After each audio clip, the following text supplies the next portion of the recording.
ఇక్కడ, ఇబ్బంది ఏం లేదు. ఎందుకంటే అసలు ఏమీ చేయకపోయినా అక్కరగలిగిన వారు ఎవరైనా రావచ్చు, ఇక్కడ ఉన్నదానిలో నుండి కొంత తీసుకొని పోవచ్చు అని ఎప్పుడో చెప్పా. మళ్ళీ చెబుతా, ఇప్పుడు కూడా చెప్తా. రైసు మీకు అందుబాటులోనే ఉంటుంది, దైవజనులు మీకు అందుబాటులోనే ఉంటారు. సంఘం అంటే క్రీస్తు యేసునందు ఒక కుటుంబం. మనమందరం సంఘంలో ఒకళ్ళు సమృద్ధి గలవారై ఉండి ఒకరు అన్నానికి లేని స్థితిలో ఉండకూడదు. నిజంగా అది దేవుని సంఘమే అయితే, నిజంగా అందులో దేవుడే కదులుతుంటే, నిజంగా ఆ సంఘంలో దేవుడే పనిచేస్తుంటే, సంఘంలో కొంతమంది ఆకలితో పస్తులు ఉంటుంటే మరికొంతమంది తిని ఎక్కువై పడబోసేటువంటి పరిస్థితుల్లో ఉండదు. అది దేవుడు గదిలే సంఘం అయితే. మరి ఎలా ఉంటుంది అంటే, తమకు కలిగినటువంటి చర స్థిరాస్తులను వారు ఏం చేశారు, వెచ్చించి అది తెచ్చి అపోస్తుల పాదాల యొద్ద పెడితే వారు అదంతా కలిసి అందరికీ సమష్టిగా పంచిరి అని ఉంది. అంటే ఆనాటి సంఘంలో, ఆరంభ సంఘంలో తమకు కలిగినటువంటి చర స్థిరాస్తులను వాళ్ళు అమ్మేశారు దేవుని కొరకు. అమ్మి ఆ ధనాన్ని తెచ్చి అపోస్తుల నెత్తి మీద పెట్టలా, చేతులు కీలా. డబ్బుకి అపోస్తులు ఇచ్చిన స్థానం పాదాలు. ఆ మాట ఉంటుంది అపోస్తుల కార్యంలో, వారు అపోస్తుల పాదముల యొద్ద పెట్టిరి అని ఉంటుంది. చూడండి ఒక్కసారి, అపోస్తుల కార్యములు పరిశుద్ధ బైబిల్ గ్రంథం తెచ్చుకున్న వాళ్ళు చూడండి, 4వ అధ్యాయం 34వ వచనం చూడండి. అపోస్తల కార్యములు 4:34 తల్లి. భూములైనను ఇండ్లైనను కలిగిన వారందరూ వాటిని అమ్మిన వాటి వెల తెచ్చి అపోస్తుల పాదముల యొద్ద పెట్టుచూ వచ్చిరి. పాదముల యొద్ద పెట్టుచూ వచ్చిరి అంటే డబ్బులు తీసుకొస్తే వాళ్ళు అపోస్తలు డబ్బులకి ఇచ్చిన ప్లేస్ అది. ఎక్కడ? పాదాలు. వాళ్ళు చేతులతో తీసుకోలేదు, లేకపోతే మూటగట్టిన ఎత్తిన పెట్టుకోలేదు, తల ఇవ్వలేదు, చేతులు ఇవ్వలేదు, పాదాల దగ్గర పెట్టారు. అంటే నాటి సంఘము ధనానికి పాదాలు ఇచ్చింది. నేటి పరిస్థితులు మనం గమనిస్తే ధనాన్ని నెత్తి మీద పెట్టుకునే పరిస్థితి కనపడుతుంది. దానికి విలువ లేదు దేవుని సన్నిధిలో. దేవునికి స్తోత్రం కలుగును గాక. ఇబ్బంది లేదు, ఉన్నంతలోనే సర్దుకుందాం, ప్రాబ్లం లేదు. కానీ దానికి పెద్ద పీట వేయకూడదు. కాబట్టి మరొక చోట రాయబడి ఉంది, వాళ్ళ కలిగిందంతా తీసుకొచ్చి ఒక దగ్గర సమకూర్చుకొని, ఉన్నవాడు 1,00,000 రూపాయలు ఉంటే 1,00,000 తెచ్చేసాడు, లేనివాడు 1000 ఉంటే 1000 తెచ్చేసాడు. ఎవరు కలిగింది వాళ్ళు తీసుకొచ్చి మొత్తం ఒక దగ్గర కుప్పేస్తే అది మొత్తం కలిసి అందరికీ సమంగా పంచారంట. దాని అర్థం ఏంటంటే, సంఘంలో ఎవరు బీద ధనిక అనే భేదాలు ఉండకూడదు, అందరికీ సమంగా ధనం ఉండాలి, అందరి అక్కర్లు తీరాలి అనే న్యాయమైన ఆలోచనతో నాటి సంఘం కదిలింది. అందుకే ఉద్యమం వచ్చింది, బలమైన ఉద్యమం. నేటి సంఘ పరిస్థితి అలా లేదు. మనందరం కలిసి ఒక్క శరీరం అందే పాలిభాగస్థులం అయ్యాం. ఒకటే శరీరమును భుజిస్తున్నాం, ఒకటే రక్తమును పానం చేస్తున్నాం. క్రీస్తు యేసు రక్తమును బట్టి మనందరం ఒక్కటే ఫ్యామిలీ అని చెప్పుకోవడానికి ఒకటే కుటుంబం అని. కుటుంబం అన్నప్పుడు మన ఫ్యామిలీలో 4 జతలు ఉన్నారనుకుందాం.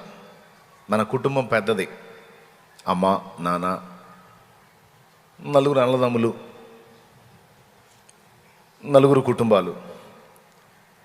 మొత్తం అమ్మ నాన్నని తీసి పక్కన పెడితే 4 అన్నదమ్ములు 4 జతలు కదా, 4 ఫ్యామిలీలు కదా, మొత్తం కలిపి సమష్టిగా ఒకటే పెద్ద కుటుంబం అయినప్పుడు, ఒక కుటుంబంలో పస్తులుండి మిగిలిన 3 కుటుంబాలు తృప్తిగా అన్నం తింటాయా?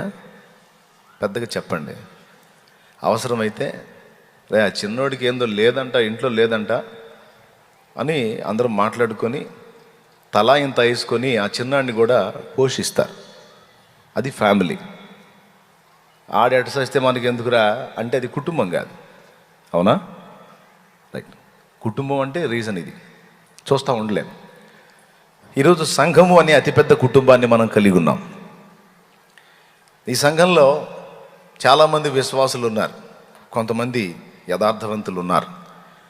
తమతో కూడా ఉన్నటువంటి ఇతర సంఘస్థులు తమ ఇరుగు పొరుగుల్లో ఉండి ఒకవేళ వాళ్ళు ఆర్థిక ఇబ్బందులతో అల్లాడుతుంటే తమ కలిగిన దానిలో నుండి వారికి సహాయపడేటువంటి మనసు కలిగిన విశ్వాసులు కొంతమంది ఉన్నారు.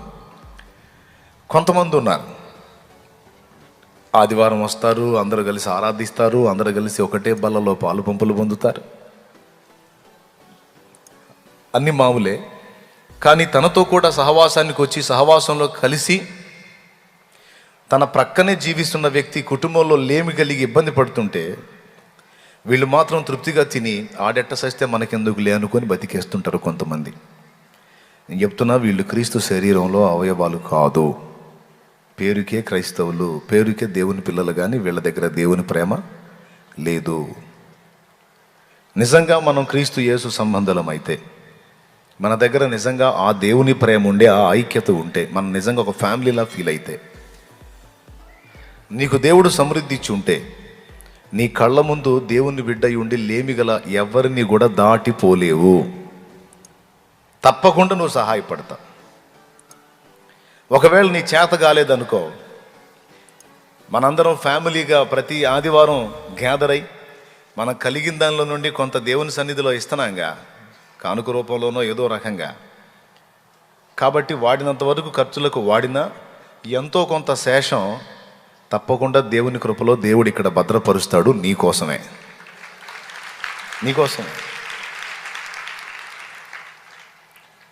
కాబట్టి నీకు కలిగి ఉంటే తెచ్చి సమకూర్చు.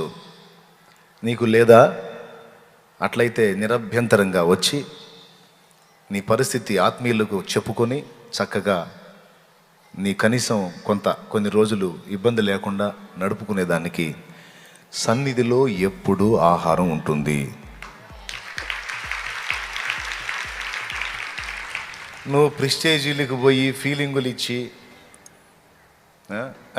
మనం పోయి అని అట్లా ఫీలింగులు ఇచ్చి నువ్వు ఎండగట్టుకుంటే నాకు సంబంధం లేదు. అంతే కదా?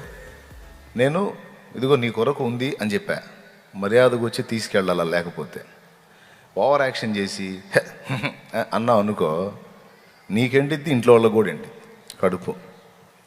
కాబట్టి ప్రేమతో చెప్తున్నాను, వర్క్ చేస్తేనే పైసలు కాదు, వర్క్ చెయ్యకపోయినా నీ ఇంట్లో లేమి కలిగి ఉంటే తండ్రి సన్నిధిలో నీ కొరకు ఆహారం ఉంటుంది.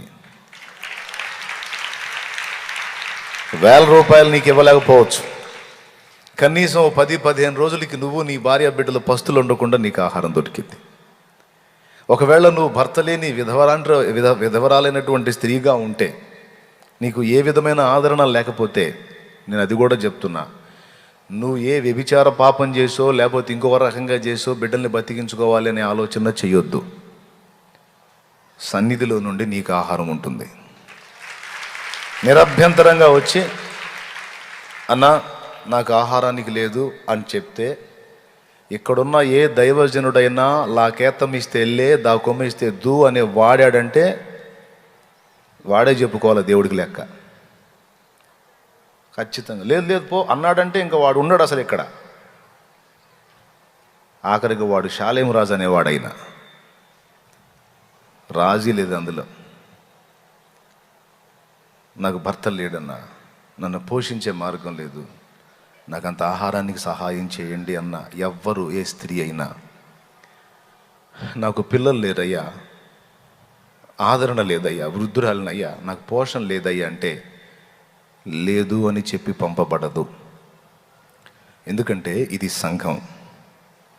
మా వాళ్ళకి ఎప్పుడో చెప్పా, నా బిడ్డలు ఎప్పుడొచ్చినా ఏ టైంలో వచ్చినా వాళ్ళకి అక్కర కొలది పెద్ద మొత్తాలు అడిగితే మనం చేయలేము, కానీ ఉన్నంతలో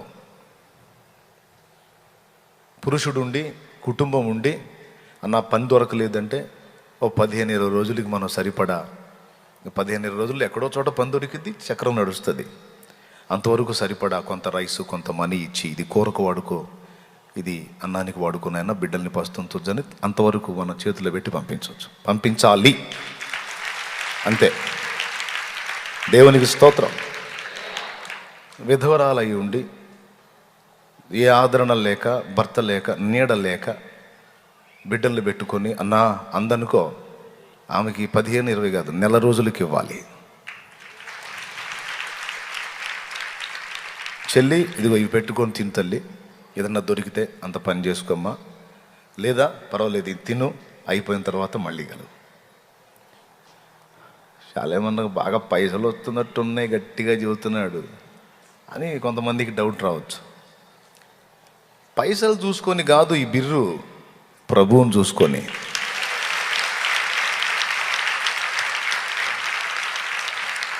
ఎవరిని చూసుకొని? మా వాళ్ళు చెప్తారు, అన్న అయిపోవచ్చింది అన్న అని. ఆఖరి బస్తా కూడా అయిపోయేదాకా ఇవ్వండి అంటాను నేను. ఇంతవరకు ఆఖరి బస్తా కూడా అయిపోయిందని వాళ్ళు వచ్చి నాకు చెప్పిన మాటే లేదు. ఎందుకంటే అయిపోదు అది. దేవునికి ఇష్టం, దేవుడు సంతోషిస్తాడు. మనం తిన్నాం, మనం బాగున్నాం, మనం మంచి బట్ట కట్టుకున్నాం, మనం తృప్తిగా బతుకుతున్నాం అని కాదు. మన కళ్ళ ముందు ఎంతోమంది దీనులు దేవుని పిల్లలైన వాళ్ళు ఇబ్బంది పడుతున్నారు. వాళ్ళ కడుపులు నింపి తృప్తి పడాలి మనం. వాళ్ళకు మేలు చేసి ఆ మేల్లో ఆనందాన్ని వెతుక్కోవాలి. అది దేవుని మనస్సు. ఒకవేళ ఎవరన్నా చెప్పగలరా, అన్న ఒకసారి వచ్చాను కానీ లేదని పంపించేశారు అని ఎవరన్నా చెప్పగలరా? ఇంతమందిలో చెప్పగలరా? నేను మౌనం వహిస్తా, చెప్పండి. నేను వచ్చానన్నా కానీ లేదని ముఖం మీద చెప్పేసి పంపించేశారని. ఆ మాట ఎవడన్నా చెప్తే ముందే చెప్పా, వాడు అవుట్ అని. మళ్ళీ చెప్తున్నా. కాబట్టి దేవుని సన్నిధి ఇది. అసలు 10వ భాగం ఎందుకు తెమ్మన్నాడో తెలుసా? ఆయన కూర్చొని తిందామని కాదు. మలాకి గ్రంథం 3:8 నీ రాబడి అంతటిలో నుండి 10వ భాగం తీసుకొని రమ్మన్నది ఎందుకో తెలుసా? అక్కడే చెప్తాడు, నా మందిరములో ఆహారముండు నిమిత్తము అని. నా బిడ్డలురా, నా బిడ్డలు దీనులు, అంగహీనులు, అవిటివారు, విధవరాండ్రు, వయోవృద్ధులు, అనాథలు, వ్యాధి పీడితులు రకరకాలుగా వస్తారు నా దగ్గరికి. నా బిడ్డలు నా సన్నిధికి వచ్చి పరగడుపుతో పస్తుతో వెళ్ళకూడదు. తృప్తిగా అంత ఆహారం నా సన్నిధిలో నా బిడ్డలు తినాలి. ఎవరైనా లేమి కలిగి ఉంటే వాడు తీసుకువెళ్ళి తన భార్య బిడ్డలుగా పెట్టుకొని కొంతవరకు బ్రతకడానికి అవకాశం ఉండాలి. అందుకు అది చెప్పింది ఆయన వాక్యంలో. మనమేదో ఇంకో రకంగా వెచ్చించడానికి కాదు. ఏ మాట అయితే ఆనాడు ఆ మహానుభావుడు చెప్పాడో ఆ మాట ఈ 15 వసంతాలు అక్షరాలా పాటిస్తూ ప్రయాణం చేశాను దేవుని కృపతో. ఈ విషయంలో చాలా విషయాల్లో ఆయనకి నమ్మకంగా ఉండలేకపోయానేమో, కానీ కొన్ని కీలకమైన విషయాల్లో నమ్మకంగా ఉండటానికి ఆయనే శక్తినిచ్చాడు. ఆయనకి మహిమ కలుగును గాక. మీరు కూడా చాలా విషయాల్లో దేవునికి నమ్మకస్తులే ఉండకపోవచ్చేమో, కొన్ని విషయాల్లో అపనమ్మకస్తులుగా అనిపించి ఉండొచ్చు. కానీ మీరు అపనమ్మకస్తులైనా, నేను అపనమ్మకస్తుడైనా ఆయన నమ్మదగిన వాడు. హల్లెలూయా చెప్దాం గట్టిగా. కాబట్టి సోదరులారా, వర్క్ చేస్తేనే అని కాదు, వర్క్ చేయకపోయినా నీకు అక్కర కలిగి ఉంటే నువ్వు ఏ అన్యుడి దగ్గరకు వెళ్ళి చేయి జాపొద్దు, ఏ అన్యుడి దగ్గరకు వెళ్ళి దేహి అనొద్దు. నీవు నడిపించబడుతున్న సహవాసం ఉంది, నువ్వు ఎదుగుతున్న సంఘం ఉంది, నిన్ను ప్రేమించే ఆత్మీయులు ఉన్నారు. నీ కొరకు కనీస సాయం తప్పనిసరిగా చేయగలుగుతారు. కాబట్టి ఆత్మీయులైన బిడ్డలారా, మీ అందరికీ మళ్ళా చెప్తున్నాను, అనాథలైన వారికి చెప్తున్నా, సన్నిధిలో నీకు ఆహారం ఉంది. విధవరాండ్రకు చెప్తున్నా, ఏ అక్రమ మార్గాలకు వెళ్ళొద్దు, సన్నిధిలో నీకు పోషణ దొరుకుతుంది. ఇక్కడికి రావడానికి సిగ్గుగా, ప్రెస్టేజీగా బలహీనపడితే మరి తప్పు చేయడానికి ప్రెస్టేజీ లేదా? పాపం చేసి ఆర్జించి బిడ్డలకు పెట్టడానికి ప్రెస్టేజీ అడ్డు రావట్లేదా? అక్కడ అవమానం పొందే కంటే దేవుని సన్నిధికి వచ్చి, ఇప్పుడు నాకు లేదు, ఒకసారి నా దగ్గర పైసలు లేదు, హైదరాబాద్ నుండి చిలకలూరుపేటకి రావడానికి నా దగ్గర డబ్బు లేదు ఛార్జీకి. నేను ఉండే గది పక్కనే మా బావగారు, మా అక్కగారు ఉన్నారు. కానీ అప్పటికి వాళ్ళకి మారు మనసు లేదు, నేనేమో మారు మనసు పొందున్నాను. నన్ను దేవుడు ఆయన ఏర్పాట్లో కలిగి ఉన్నాడు, నన్ను ఇక్కడికి పంపిస్తున్నాడు పరిచర్య కొరకు. నా దగ్గర పైసలు లేవు, ఛార్జీకి కూడా లేవు. తెల్లవారుజామున చీకటితోనే లేచి మోకాళ్ళు వేసాను, కనిపెట్టాను, ఏం చేయాలి ప్రభువా, చిలకలూరుపేటకు వెళ్ళాలి, నా దగ్గర కనీసం 5 రూపాయలు లేవు. ఇంత దారిద్ర్యంగా ఉంది నా పరిస్థితి. నేను ఇప్పుడు ఎవరిని అడగాలి? నా బంధువులు ఉన్నారు, కానీ వారు అన్యులు. వారిని అడిగితే వారు అవమానపరుస్తారు. నేను ఎవరిని అడగాలి నాయన అని ప్రార్థన చేస్తుంటే దైవజనుడు సాల్మన్ అనే చూపించాడు, నువ్వు వెళ్ళి నా సేవకుని అడుగు అని.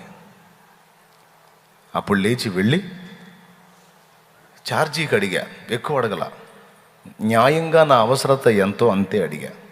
ఎంత అంటే ఫలక్నుమా నుంచి హైదరాబాద్ సికింద్రాబాద్ వెళ్ళడానికి నేను నా భార్య ఇద్దరికి ఛార్జ్ 6 రూపాయలు, 12. సికింద్రాబాద్ రైల్వే స్టేషన్ చేరిన తర్వాత అక్కడి నుంచి సత్తెనపల్లి రావడానికి 34 కలపండి 68, 12 80. సత్తెనపల్లి దిగి నరసరావుపేట వరకు చేరితే అక్కడ దేవుని బిడ్డలు ఉన్నారు, వాళ్ళని కలుసుకుంటే వాళ్ళు నన్ను ఆదరిస్తారు. కనుక చిలకలూరుపేట దాకా కూడా కాదు, నరసరావుపేట దాకా నాకు ఛార్జీకి ఉంటే చాలు అనుకున్నా. నిజంగా సత్తెనపల్లి నుంచి నరసరావుపేటకి అప్పట్లో ఛార్జీ 10 రూపాయలు. అప్పుడు ఎంత అయింది?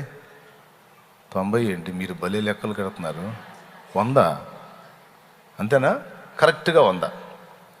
ఆ 100 రూపాయలు ఉంటే నేను నరసరావుపేట చేరతా. అన్నా వందనాలు అన్న అంటే రాయా కూర్చోబెట్టి ఓ ఛాయ్ ఇచ్చాడు. ఛాయ్ తాగా. బ్రదర్ చెప్పండి అన్నాడు. ఏం లేదన్నా, నాకు కొంచెం హెల్త్ బాగాలేదు, నా పరిస్థితి ఏందో అగమ్య గోచరంగా ఉంది, ఏది ప్రయత్నం చేసినా నాకు దరిద్రమే ఎదురొస్తుంది. మీకు ఒక విషయం చెప్తా, ఈ నేపథ్యంలో అందరికీ ఉపయోగపడే మాట. దేవుని ఏర్పాటు నీ మీద ఉంటే, గుర్తుపెట్టుకో, దేవుని ఏర్పాటు నీ మీద ఉంటే దాదాపు 100లో 80 మందికి ఇదే జడ్జిమెంట్ ఉంటుంది, ఏ 20 మందికో వేరు ప్రణాళిక ఉంటుంది. నా పరిశీలనలో నేను చూసింది, దేవుని ఏర్పాటు నీ మీద ఉంటే, నువ్వు దేవుని కొరకు వర్క్ చేయాల్సిన ప్రణాళిక నీ మీద ఉంటే,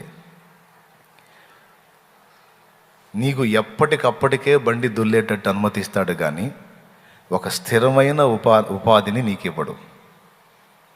మళ్ళీ చెప్తున్నా, ఒక స్థిరమైన ఉపాధి నీకు దొరకదు. నువ్వు చదివి ఉద్యోగం వెలగబెడదాం అనుకున్నా సరే మిగిలిన వాళ్ళందరికీ స్థిరమైన ఉపాధి దొరికింది, కానీ నీకు దొరకదు. అసలు మరీ దారుణరుడు పనికి మాలిన వెధవాయి అనుకున్నోడికి కూడా జాబ్ వచ్చింది, నీకు రాదు. నీకు అదే ఆశ్చర్యంగా ఉంటుంది. వీడు పనికి మాలిన సుంఠా, వీడికి ఉద్యోగం ఏంది, నాకు ఉద్యోగం లేదు, నా బతుకు పాడుగా అనుకుంటావు. నువ్వు పాడుగాని కావడానికి కాదు, బాగు చేయటానికే. దేవునికి స్తోత్రం. స్థిరమైన ఉపాధి నీకు దొరకనివ్వడు. దొరికింది అనుకో, నువ్వు అతుక్కుపోతావు దానిలో. దేవునికి మహిమ. అర్థమైందా? స్థిరమైన ఉపాధి నీకు దొరికిచ్చాడు అనుకో, అతుక్కుపోతావు.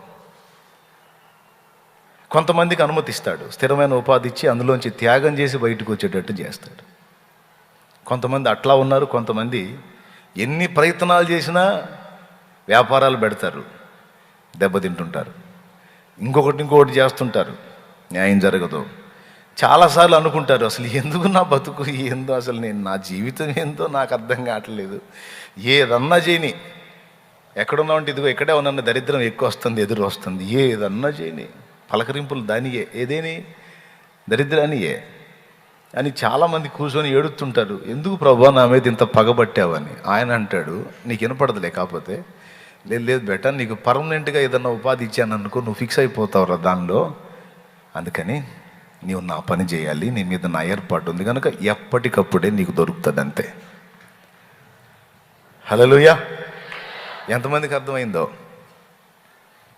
అది పరిస్థితి. కాబట్టి ఎవరైనా అట్లా ఇబ్బంది పడుతుంటే ఈ మాటతో ఆలోచన చేసుకోండి. అసలు నీ మీద ఉన్న ప్లాన్ ఏంటో నీకు అర్థమైపోద్ది. స్థిరంగా మాత్రం దొరకదు ఏది. Praise the lord. దొరకలేదు అంటే దరిద్రం అనుకోవద్దు. ఆయన ఉద్దేశం ఏదో ఉంది నా పట్ల, ఆయన ప్లాన్ ఏదో ఉంది, ఆయన ప్రణాళిక ఏదో ఉంది అని దాన్ని నీకు స్పష్టపరిచినట్లు ప్రార్థనలో కనిపెట్టు. అప్పుడు రెండిట్లో ఏదో ఒకటి చెప్తాడు. నీకు ఉపాధి ఇస్తాడు, లేదరా నువ్వు నా పరిచర్య చేయాలంటే ఆ మార్గం అన్న నీకు చూపిస్తాడు. ఇందులో ఇంకొకటి గుర్తిస్తాడు. ఫస్ట్ నీ భారాన్ని గుర్తిస్తాడు. దేవుని కొరకు నీకున్న ఆకలి గుర్తిస్తాడు. గుర్తించే ఇట్లా జోక్యం చేసుకుంటాడు. నా అనుభవంలో నేను గుర్తించింది అది ఎన్ని రకాల ప్రయత్నాలండి నేను చేసింది. అసలు నేను చేసిన అన్ని చెబితే బిత్తరపోతారు మీరు. అన్ని చేశా, ఎందులో నాకు మార్గం దొరకలా. చివరికి ఇక దేవుని పరిచర్య కొరకు, దేవుని ఏర్పాటు కొరకు ఇక్కడికి రావడానికి ఉపక్రమించినప్పుడు అప్పుడు ఇచ్చాడు ఒక ఉపాధి. ఆ ఉపాధి కూడా దేనికి? ఇక్కడ నేను నిలదొక్కటానికి, నిలదొక్కి పని ప్రారంభించడానికి. దేవునికి మహిమ. ఆయన దగ్గరికి వెళ్ళి ఇదే చెప్పా, ఏది చేద్దామన్నా నాకు ముందుకు రావట్లేదన్నా, దరిద్రమే ఎదురొస్తుంది. ఒక్కడినైతే ఇబ్బంది లేదు, భార్య, 2 బిడ్డలు, కుటుంబం, ఎట్లా చాలా కష్టం అవుతుందన్నా. మరి ఇప్పుడు నా పరిస్థితి చూడు, నా హెల్త్ బాగలేదు, చిలకలూరుపేట వెళ్దామంటే నా దగ్గర ఛార్జీకి లేదన్నా అని బాధపడ్డా. అడిగాను, నాకు ఒక 100 రూపాయలు ఇవ్వన్నా, దేవుని చిత్తం అయితే నేను మళ్ళా మీకు ఇస్తాను, నా దగ్గర ఛార్జీకి లేదన్నా అని మొత్తం ఛార్జీ లెక్క చెప్పా. అదే మీకు చెప్పిన లెక్క చెప్పా, 100 రూపాయల లెక్క. ఆయన లోపలికి వెళ్ళి 300 తీసుకొచ్చి నా చేతిలో పెట్టి, మరి ఆయన దైవజనుడు, ఆయనకి ఎక్కడి నుంచి వస్తాయి? వాస్తవంగా నేను ఇవ్వాలి ఆయనకి, కానీ మరి లేదు పరిస్థితి. అన్యుడి దగ్గరిక నేను పోయి చేయి చాపలేను. కాబట్టి నా దగ్గర కలిగి ఉన్నవి తీసుకెళ్ళి ఇవ్వటానికైనా, నాకు లేనప్పుడు వెళ్ళి అన్నను అడగటానికైనా నాకు స్వతంత్రం ఉంది దైవజనుడి దగ్గరే. Praise the lord. గట్టిగా చెప్పండి, అవునా? మనకు కలిగి ఉన్నవి తీసుకెళ్ళి చేతిలో పెట్టి ప్రార్థన చేయన్నా అంటానికైనా, నాకు అక్కరగా ఉందన్నా కొంచెం నాకు సహాయపడరా అని అడగటానికైనా మనకు చనువు స్వాతంత్రం ఉంది ఎక్కడ? పక్కింటి వాళ్ళ దగ్గర, అన్న దగ్గరే కదా, దైవజనుడి దగ్గరే కదా. వాస్తవంగా దైవ సేవ చేయగోరే వాళ్ళు ఖచ్చితంగా ఈ మనసు కలిగి ఉండాలి. ఇంత ఫ్రీడమ్, ఇంత స్వేచ్ఛ బిడ్డలకి ఇచ్చి ఉండాలి, ఇంత అందుబాటులో కూడా ఉండాలి. దైవజనుడు అన్నీ ఇస్తే పొందుకోవటం మాత్రమే. మళ్ళీ ఏదన్నా మనకు అక్కరగలిగితే తేడా పడిద్ది వ్యవహారం, మనం అడిగితే అనే భయం రాకూడదు దైవజనుడి దగ్గర.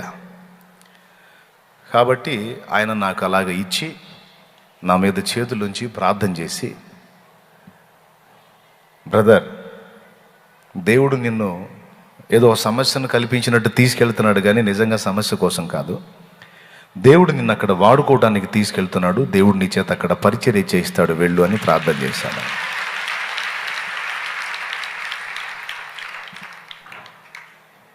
Praise the lord.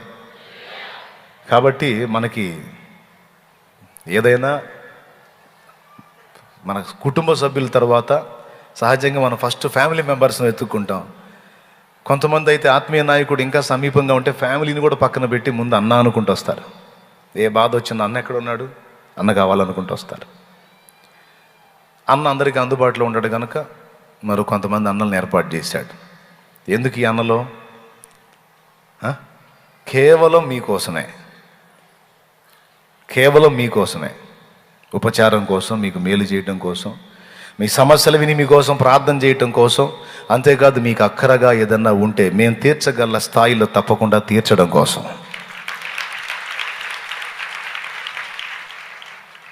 Praise the lord. గట్టిగా చెప్పాలి.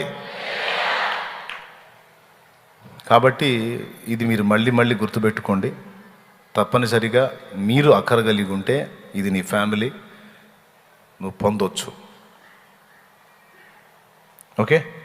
కొంతమంది మందుబాబులు ఉంటారు. మందుబాబులు మనం చెప్పాడుగా, శాలేమన్న చెప్పాడుగా అని ఆ టైపులో దరివేసేవాళ్ళు ఉంటారు. మనం ఒకదానికి ఆలోచిస్తే వాళ్ళు ఇంకో దానికి వాడుకుంటూ ఉంటారు. మందుబాబులు ఎవరో మాకు తెలుసు కాబట్టి మన వాళ్ళు ఇట్టేకి పసిగడతారు. కాబట్టి వాళ్ళకి ఒకవేళ అనుమానం వచ్చిందనుకో మందుబాబులని, మా వాళ్ళకి ముందే నేర్పా, అన్నా నాకు ఇట్లా అవసరం ఉందంటే ఆ మనిషికి డౌట్ వచ్చిందనుకో చేతికి ఇవ్వకండి, వాళ్ళ అడ్రస్ తెలుసుకొని నేరుగా ఇంటికి పోయి ఇంటికాడ ఇచ్చిరండి అని చెప్తా. హల్లెలూయా. అనుభవాలు. అందుకని అట్లా కూడా ఇంటికాడ ఇచ్చిరండి. అవసరం డౌట్ వచ్చిందనుకో ఇంటికాడ ఇచ్చిరండి, భార్య బిడ్డలను పలకరించి వాళ్ళకి ఇచ్చి ప్రార్థన చేసిరండి అని చెబుతా. ఓకేనా? దేవుడిది ఇలానే నడిపించాలని ప్రార్థన చేయండి. ఆమెన్. ఇక్కడే కాదు, తండ్రి సన్నిధి మినిస్ట్రీస్లో, ఈ పరిచర్యలో, మినిస్ట్రీస్ అంటే కూడా పరిచర్యనే, ఈ పరిచర్యలో ఎన్ని సంఘాలు అయితే ఉన్నాయో, ఎంతమంది నా దగ్గర పెరిగిన బిడ్డలు ఉన్నారో వాళ్ళందరికీ ఇదే అనుభవం నేర్పా. బిడ్డలు తీసుకొచ్చిన రైస్ కానీ ఇతరత్ర ఏవి కానీ, ఏది తినే పదార్థాలు ఏవి కూడా అమ్మవద్దు. వాటన్నిటినీ భద్రం చేయండి. అన్నా ఎందుకన్నా అంటారేమో, తెచ్చే బిడ్డల కోసమే భద్రం చేయండి. దేవునికి స్తోత్రం. నాకు తెలిసిన ఒక చెల్లి తన తల్లి గురించి చెప్పింది. తను జాబ్ చేసుకుంటుంది. తన కలిగిన దానిలో నుండి ఎప్పుడన్నా తల్లి దగ్గరికి వచ్చినప్పుడు ఎంతో కొంత చేతులు పెట్టి వెళ్ళిద్దంట. అయ్యి నాకు పింఛన్ వచ్చింది కదా, అయ్యి మొత్తం దాచిపెట్టానమ్మా. దేనికమ్మా అంటే నీకోసమేనమ్మా. అది అమ్మ మనసు.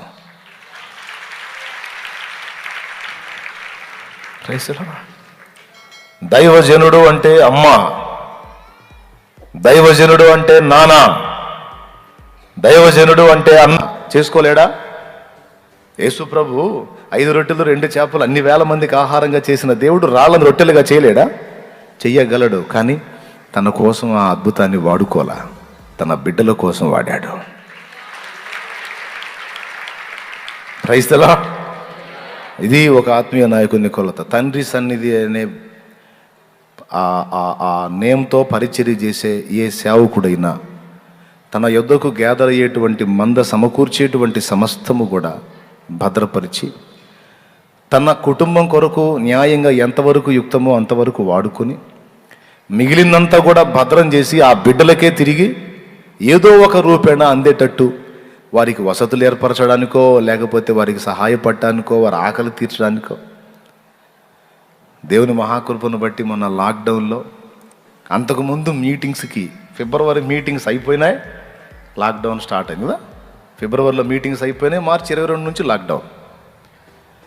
ఆ మీటింగ్స్కి వచ్చిన రైస్ మొత్తం ఒక గదిలో భద్రపరిచాం. ఇక లాక్డౌన్ స్టార్ట్ అయింది, ఒక వారం నుంచి అందరికీ ఇక ఇబ్బందులు స్టార్ట్ అయిపోయినాయి, అక్కర్లో. ఇక లైవ్లో ఒక అనౌన్స్ ఇచ్చాను, ప్రియమైన బిడ్డలారా మీరు ఎవరు ఇబ్బంది పడద్దు, వచ్చేసేయండి అని. ఇక రావటం మొదలుపెట్టారు. 2 పనులు చేశారు, 2 పిలుపులు ఇచ్చాను. కలిగున్నోడు తెచ్చేయండి, లేనోడు వచ్చి తీసుకొని పొండి అని.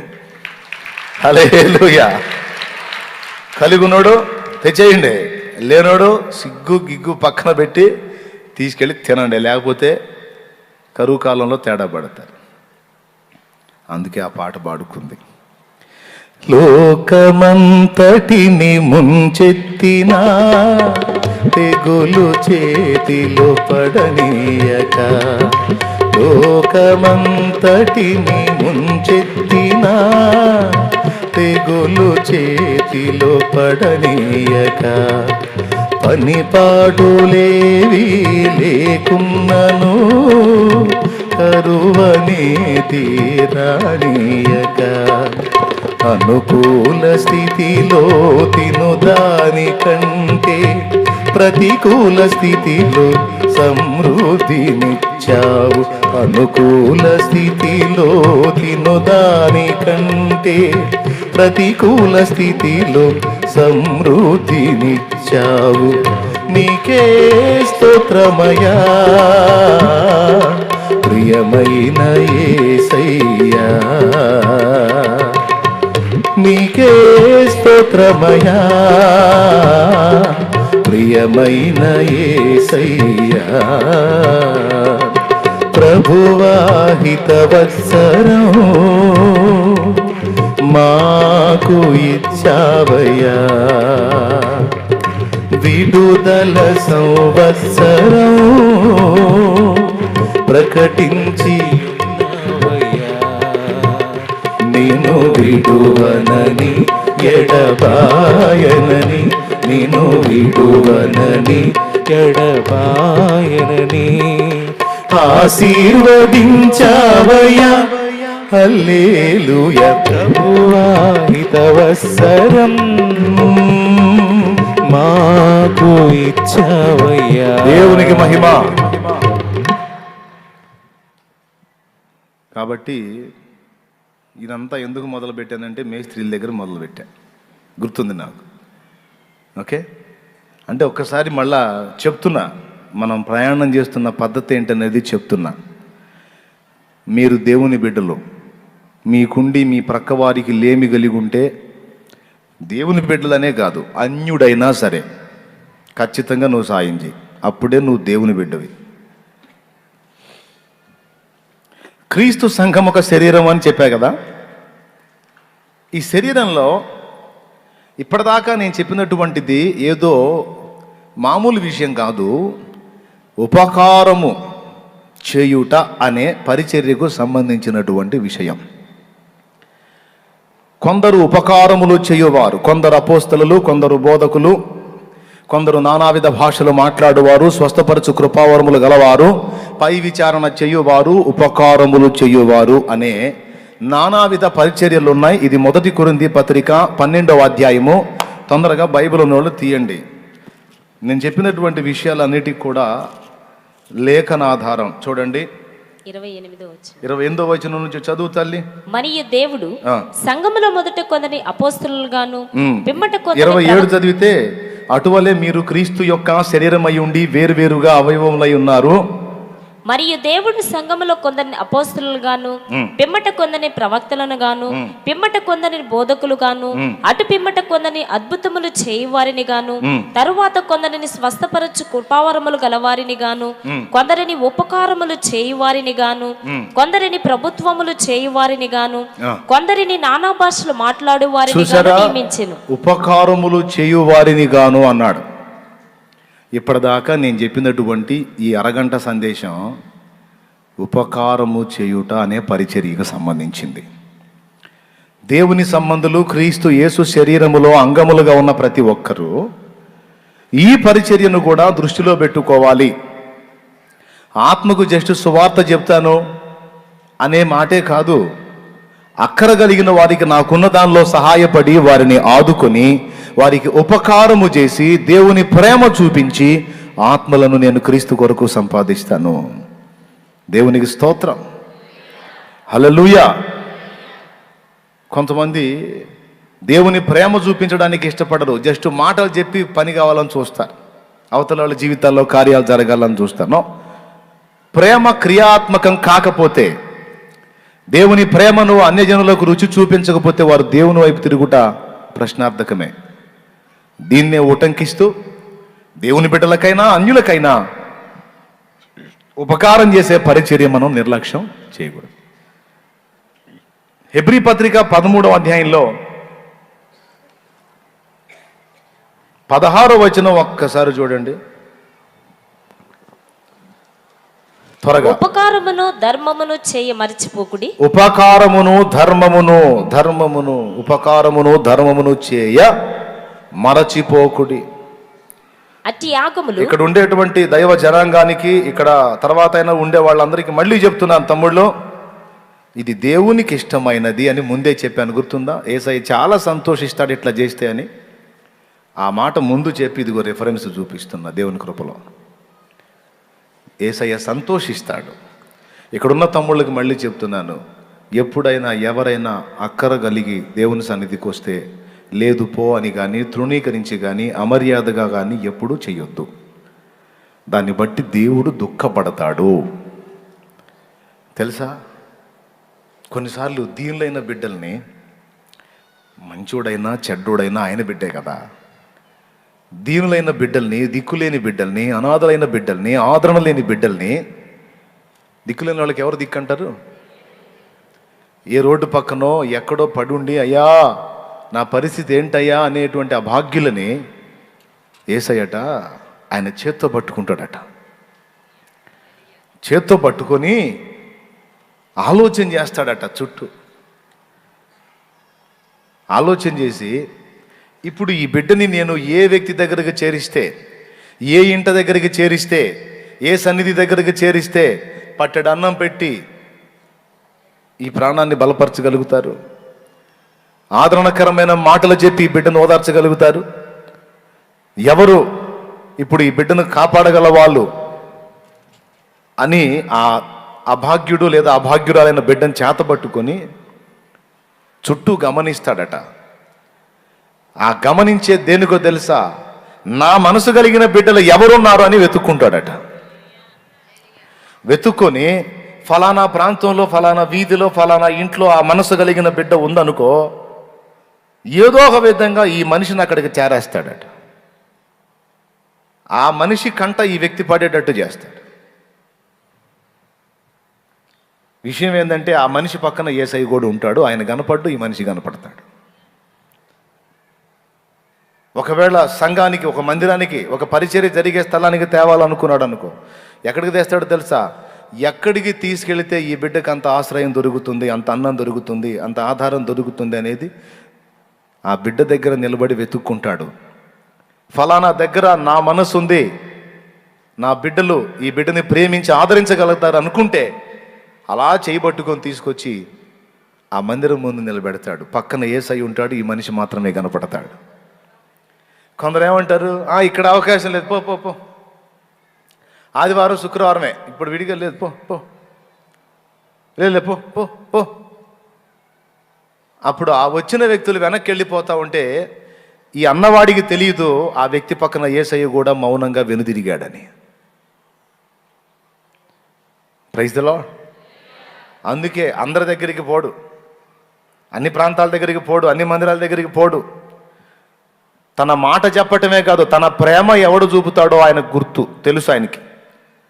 అందుకే ఆ బిడ్డను అట్ట చేతబట్టుకొని, ఆ దిక్కులేని, ఆదరణ లేని అభాగ్యుడు లేక అభాగ్యురాలైన బిడ్డను చేతబట్టుకొని, ఎక్కడ ఈ బిడ్డకి ఆ ఆధారం దొరుకుతుందని మొత్తం పరకాయించి తన మనస్సు ఎక్కడ తగులుదో అక్కడికి తీసుకెళ్తాడు. తీసుకెళ్ళి ఆ వ్యక్తుల ముందు నిలబెడితే ఆ వ్యక్తులు ఈ వ్యక్తిని ప్రేమగా చేర్చుకుంటుంటే, ఇక్కడ ఉన్నటువంటి వ్యక్తులు వచ్చి ఆ వ్యక్తిని పట్టుకొని లోపలికి చేర్చుకుంటా ఉంటే ఆయన అక్కడే నిలిచి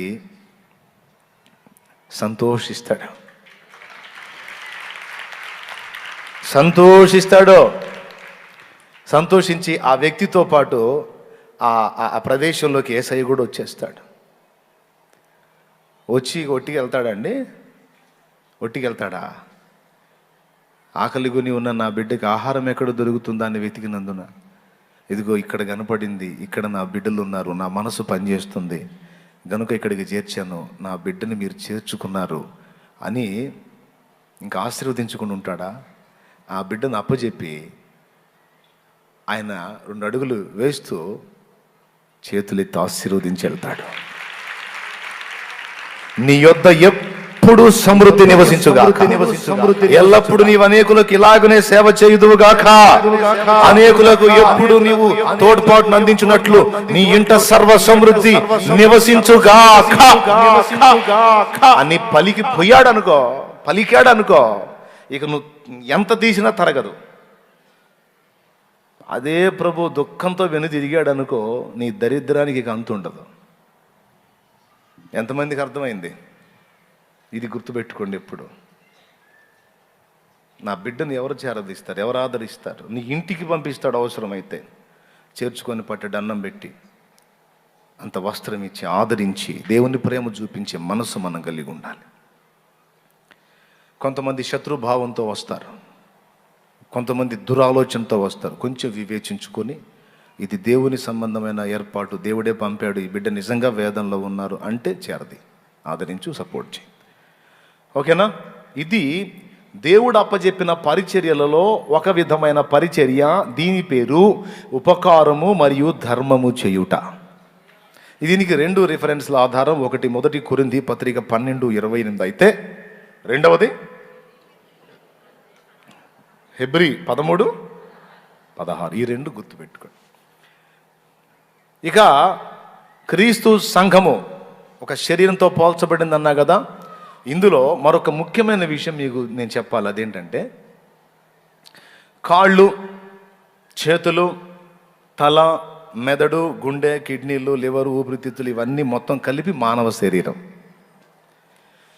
ఈ శరీరం మొత్తంలో 2 ప్రధానమైనవి ఉన్నవి. ఈ రెండిట్లో ఏది తేడా పడినా ఇక మనిషికి మనుగడే లేదు. ఏమిటవి? 2 ప్రధానమైనవి. 1 మెదడు, 2 గుండె.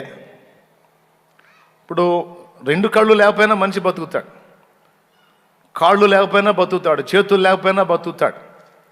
బయట కనపడేటువంటివి కొన్ని, ఇప్పుడు ఉదాహరణకి ముక్కు ఉంది, ఇంతవరకు ముక్కు లేకపోయినా జస్ట్ ఆ రంధ్రాల్లోనే బతికేస్తాడు. చెవులు తీసివేయబడ్డ బ్రతుకుతాడు. కానీ అవన్నీ ఉండి కూడా మెదడు దాని పని ఆగిందనుకో చచ్చిపోతాడు. లేదా గుండె దాని పని ఆపేసిందనుకో, ఇంత శరీరము, కిడ్నీలో ఉండనీగాక, లివర్ ఉండనీగాక, ఊపిరితిత్తులు ఉండనీగాక, ఇంకొకటి ఎన్నన్నా, అంతర్గత అవయవాలు, బాహ్యంగా కనపడే అవయవాలు, లోపలే వెలుపటివి ఎన్నున్నా, వాటన్నిటికీ రక్తం సరఫరా చేసేటువంటి కేంద్రమైనటువంటి గుండె అది ఆగిపోయిందనుకో, అంతే సంగతులు. అవునా? రైట్. కాబట్టి ముఖ్యంగా చెప్పదగ్గవే 2. 1 మెదడు అంటే ఆలోచన వ్యవస్థ, రెండవది శక్తి పంపిణీ చేసేటువంటి అవయవం.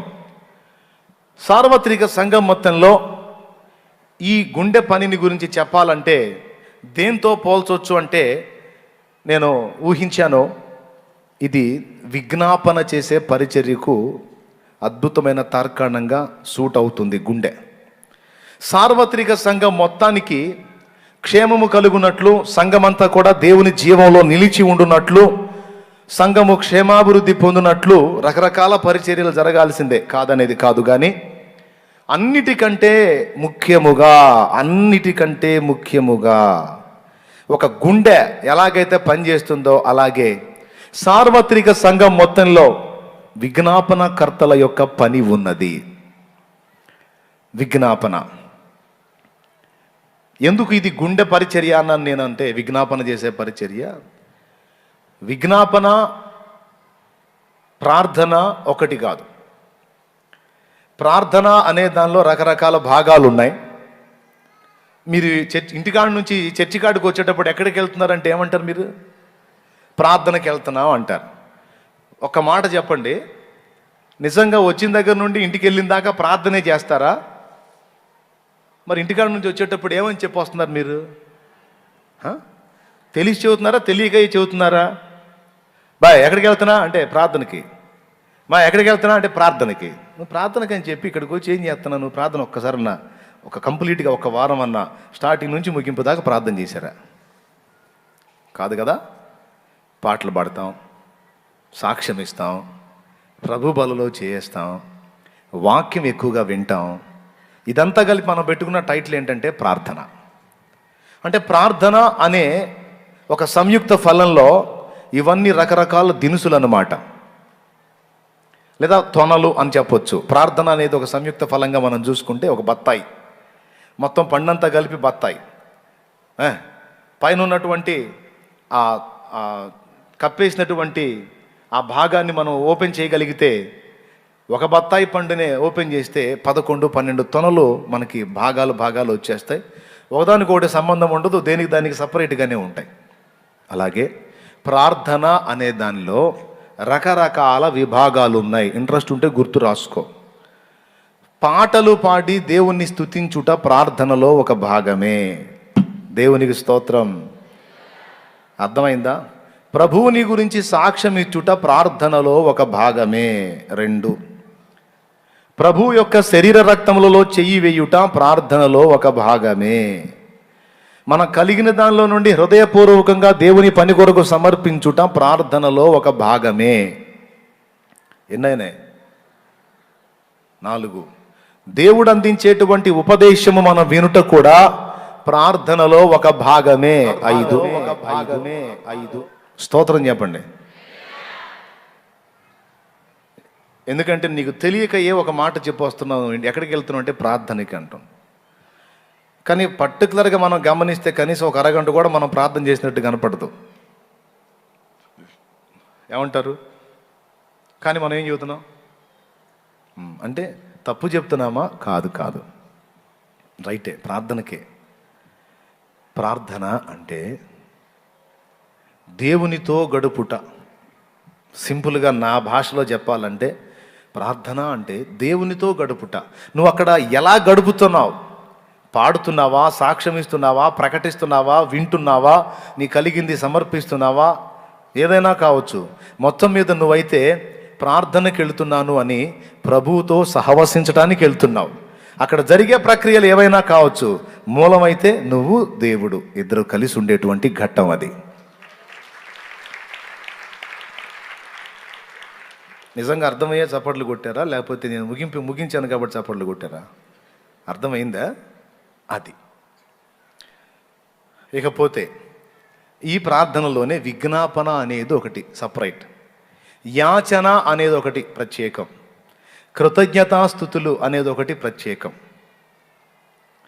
అర్థమైందా? యాచన, కృతజ్ఞతాస్తుతులు, విజ్ఞాపన, 4వది ప్రార్థన. 1 తిమోతి పత్రిక 2వ అధ్యాయము 1వ వచనం నుంచి చదివితే ప్రార్థన అనే ఒక దానిలో ఉన్న విభాగాలు అక్కడ కనపడతాయి. మనము సంపూర్ణ భక్తియు మాన్యత కలిగి నెమ్మదిగాను సుఖముగాను బ్రతుకు నిమిత్తము అన్నిటికంటే ముఖ్యముగా మనుషులందరి కొరకును రాజుల కొరకును. ఈ పాయింట్ మేజర్ గా తీసుకోండి, రౌండ్ చేయండి. అన్నిటికంటే ముఖ్యముగా అన్న మాట రౌండ్ కొట్టాలి, దాన్ని చాలా సీరియస్ గా తీసుకోవాలి. అన్నిటికంటే ముఖ్యముగా, అన్నిటికంటే ముఖ్యముగా అని ప్రత్యేకంగా వాడాడు. అంటే ఇంకా చాలా ఉన్నాయి దేవుని సన్నిధిలో చేసేవి, కానీ అన్నిటికంటే ముఖ్యముగా మెయిన్ అన్నాడు. ఏంటిది అది అంటే అక్కడ చెప్పేశాడు. రాజుల కొరకును, మనుషులందరి కొరకును, అధికారులందరి కొరకును విజ్ఞాపనములను, ప్రార్థనలను, యాచనలను, కృతజ్ఞతాస్తుతులు చేయవలనని హెచ్చరించుచున్నాను. అబ్బా, ఆ తర్వాత కూడా చదవచ్చు. ఇది మంచిది, మన రక్షకుడగు దేవుని దృష్టికి అనుకూలమైనదై ఉన్నది. మన రక్షకుడగు దేవుని దృష్టికి అనుకూలమైనదియునై ఉన్నది. అంటే ఇది చాలా సీరియస్గా తీసుకోండి అని, అన్నిటికంటే ముఖ్యంగా అని మెన్షన్ చేశాడు. కాబట్టి ఖచ్చితంగా మనం దీన్ని సీరియస్గానే ఆలోచించాలి. ఫస్ట్ చెప్పాను ఉపకారమును ధర్మమును గురించి, దాన్ని పక్కన పెడితే అంతకంటే ప్రాముఖ్యమైనటువంటి మరో దాన్ని మీ ముందుకు తీసుకొస్తున్నాను, అది విజ్ఞాపన. ప్రార్థన అనే దానిలో రకరకాల భాగాలు ఉన్నాయని చెప్పాను. ఆ భాగాలన్నిట్లో ఒక శ్రేష్ఠ భాగం, ఒక ప్రాముఖ్యమైన భాగం విజ్ఞాపన అని చెప్పొచ్చు. విజ్ఞాపన అంటే మన కోసం మనం అడిగేది కాదు, ఇతరుల కోసం మనం అడిగేది విజ్ఞాపన. ఈ విజ్ఞాపన అనే ఈ పరిచర్యలో పరోక్షంగా కొందరు, ప్రత్యక్షంగా మరికొందరు పోరాడుతున్నారు. ఈ పోరాడుతున్న వాళ్ళల్లో పరోక్షంగా ఉన్న ఇద్దరు, మొదటిది ప్రభు అయిన యేసుక్రీస్తు. ఈయన తండ్రి కుడిపార్శ్వమందు మన పక్షమున విజ్ఞాపన చేస్తున్నాడు. ప్రియులారా, మార్కు సువార్త చివరి అధ్యాయము 16వ అధ్యాయము చివరి వచనం ఒక్కసారి చూడండి. యేసు ప్రభు ఎక్కడ ఉన్నాడో అక్కడ రాయబడి ఉంది. మార్కు సువార్త చివరి అధ్యాయము చివరి వచనం. వారు బయలుదేరి వాక్యం అంతటా ప్రకటించిరి. ప్రభు వారికి సహకారుడయ్యుండి వెనువెంట జరుగుచూ వచ్చిన సూచక్రియల వలన వాక్యమును స్థిరపరచుచుండెను. దేవునికి స్తోత్రం కలుగును గాక. ఒక్కసారి 19వ వచనం చదువు తల్లి. ఇలాగూ ప్రభువైన యేసు వారితో మాట్లాడిన తరువాత పరలోకమునకు చేర్చుకొనబడి దేవుని కుడిపార్శ్వమున ఆసీనుడై ఉండెను. అదుగది సంగతి. దేవుని కుడిపార్శ్వమందు ఆసీనుడై ఉన్నాడు. తన బిడ్డలకు సహకారుడై సూచక్రియలు మాత్కార్యాలు చేస్తా ఉన్నాడు. ఆయన ఉన్నది ఎక్కడా? తండ్రి కుడిపార్శ్వమందు ఉన్నాడు. మరి ఆయన అక్కడ ఉంటే ఇక్కడ సూచక్రియలు మాత్కార్యాలు జరుగుతున్నాయి.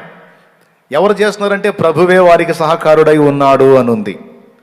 అంటే తన బిడ్డలు ప్రకటిస్తున్న వాక్యానికి జీవం జోడించి జరుగుచూ వచ్చిన సూచక్రియలు మహత్కార్యాల చేత వాక్యాన్ని స్థిరపరచునట్లు, అంతేకాదు సార్వత్రిక సంఘం ఏర్పడినట్లు సిద్ధపడినట్లు, భూమి మీద తన పిల్లల రక్షణ కొరకు, వారి స్థిరత్వం కొరకు, వారి ఆత్మీయ క్షేమం కొరకు, వారి విశ్వాస స్థిరత్వం కొరకు, వారికి అక్కర కొలది సహాయం కొరకు ఇత్యాది అనేకమైన విషయాలు, వారి ఐక్యత కొరకు, వారి ఏక మనసు కొరకు, వారు సత్యమందు ప్రతిష్ఠితులగుట కొరకు, వారికి ప్రత్యక్షత కలుగుట కొరకు, వారి ఆత్మీయ క్షేమం కొరకు, వారి ప్రాణరక్షణ కొరకు యేసయ్య విజ్ఞాపన చేస్తున్నాడట.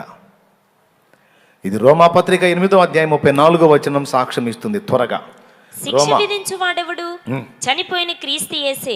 అంతేకాదు మృతులలో నుండి లేచిన వాడును, దేవుని కుడిపార్శ్వమున ఉన్నవాడును, మన కొరకు విజ్ఞాపనము కూడా చేయవాడును ఆయనే. అదుగో పరోక్షంగా విజ్ఞాపన చేస్తున్న వాళ్ళలో మొదటి వాడు యేసయ్య. Praise the Lord. ఆత్మతోను మనసుతోను నేను చేయు విన్నపములను, ఆత్మతోను మనసుతోను నేను చేయు విన్నపములను ఆలకించి తండ్రి సన్నిధిలో నాకై విజ్ఞాపన చేయుచున్నావా? ఆలకించి తండ్రి సన్నిధిలో నాకై విజ్ఞాపన చేయుచున్నావా? విజ్ఞాపన చేయుచున్నావా? నా యేసయ్యా నా స్తుతియాగము నైవేద్యములై ధూపములే నీ సన్నిధానము చేరును నిత్యము. చేతు నాకు సహాయము వెను వెంటనే నీ సన్నిధానము చేరును నిత్యము. చేతువు నాకు సహాయము వెను వెంటనే.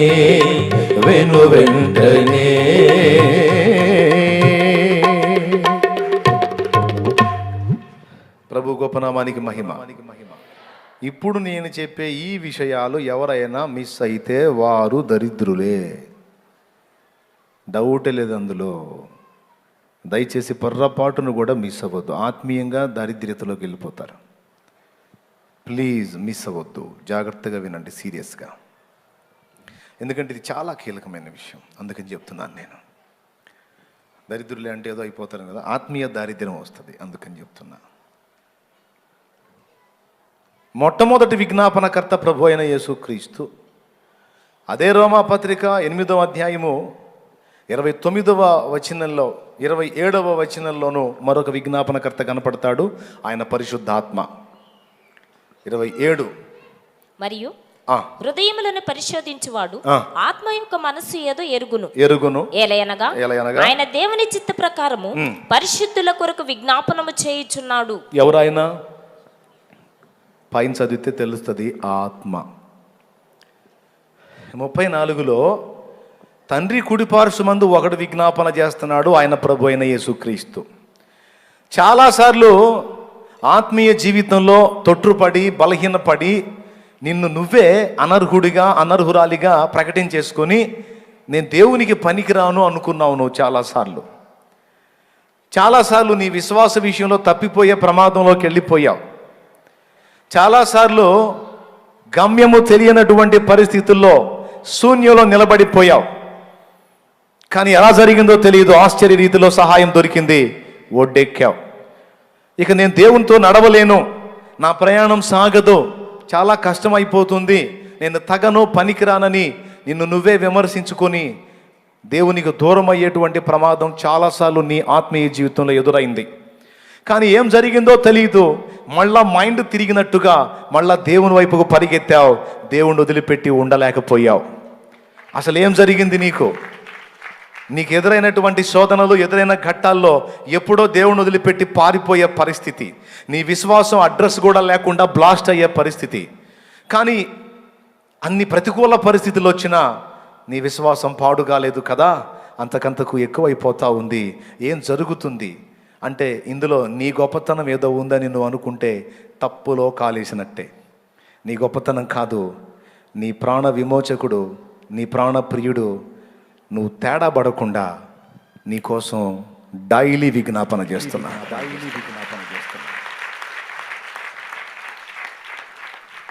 తండ్రి పోనీ తండ్రి అంటున్నాడు, క్షమించు తండ్రి అంటున్నాడు, అవకాశం ఈ తండ్రి అంటున్నాడు, అక్కరగా ఉన్నారు తోడ్పడు తండ్రి అంటున్నాడు, ఆవేదనలో ఉన్నారు ఆదరించు తండ్రి అంటున్నాడు, ఆపదలో ఉన్నారు సపోర్ట్ చేయి తండ్రి అంటున్నాడు, విశ్వాస విషయంలో బలహీనపడేటట్టున్నారు వారిని జారిపోనియదు తండ్రి అని విజ్ఞాపన చేస్తున్నాడు. లేకపోతే ఇన్ని రోజుల నీకు ఎదురైన పెను తుఫాన్ల తాకిడికి ఎప్పుడో బొప్పాయి చెట్టు కానీ కూలిపోయినట్టు కూలిపోవాల్సింది నువ్వు. కానీ ఎన్ని పెను తుఫాన్లు వచ్చినా, నీ ఆత్మీయ యాత్రలో ఎన్ని శోధనలు చుట్టుముట్టినా, మర్రి చెట్టు కానీ తొనకనట్టుగా, ఓడలో వేళ్ళూనుకొని ఉన్నట్లుగా ఎలా నువ్వు నిలబడ్డావో తెలుసా? నీ పక్షమున మొర్రపెట్టు వారిద్దరు ఉన్నారు రహస్యములో, యేసయ్య. ఎవ్రీ డే నీ కొరకు వేడుకుంటానే ఉన్నాడు. ఎవ్రీ డే నీ నా సమస్యల విషయంలో, నీ నా శోధనల విషయంలో శత్రువు దేవుని దగ్గరికి మన మీద ఫిర్యాదులు తీసుకెళ్తానే ఉన్నాడు. వాడు ఫిర్యాదులు తీసుకెళ్ళిన ప్రతి ఘట్టంలో మన పక్షంగా యేసయ్య విజ్ఞాపన చేస్తూనే ఉన్నాడు. ఒక అడ్వకేట్ లాగా మన పక్షాన సపోర్ట్ చేసి మనల్ని సేవ్ చేస్తానే ఉన్నాడు. లేకపోతే ఎప్పుడో టపా కట్టేసి ఉండేవాళ్ళం మనం, భౌతిక బ్రతుకులోనూ స్పిరిచువల్ లైఫ్లో కూడా. ఎంతమందికి అర్థమైందో? నమ్ముతారా నిజంగా అట్లా యేసయ్య చేస్తున్నాడంటే? నా మాట కదమ్మా, రెఫరెన్స్ చూపించాను నేను. రెండవది పరిశుద్ధాత్మ. చాలాసార్లు మోకాళ్ళుని ప్రార్థన చేయడం కూడా తెలియదు మనకి. కొంతమంది అంటారు మీరు చాలా బాగా ప్రార్థన చేస్తారు అని, కొందరిని చూసి కొందరు అంటారు. నేను అంటాను పౌలు గారి కంటే ఎక్కువ చేస్తారా ప్రార్థన అని. చేయలేరు. కానీ అంతటి పౌలు ఏమన్నాడు తెలుసా? అసలు యుక్తంగా ప్రార్థన చేయటం ఎలాగో మనకు తెలియదు అన్నాడు.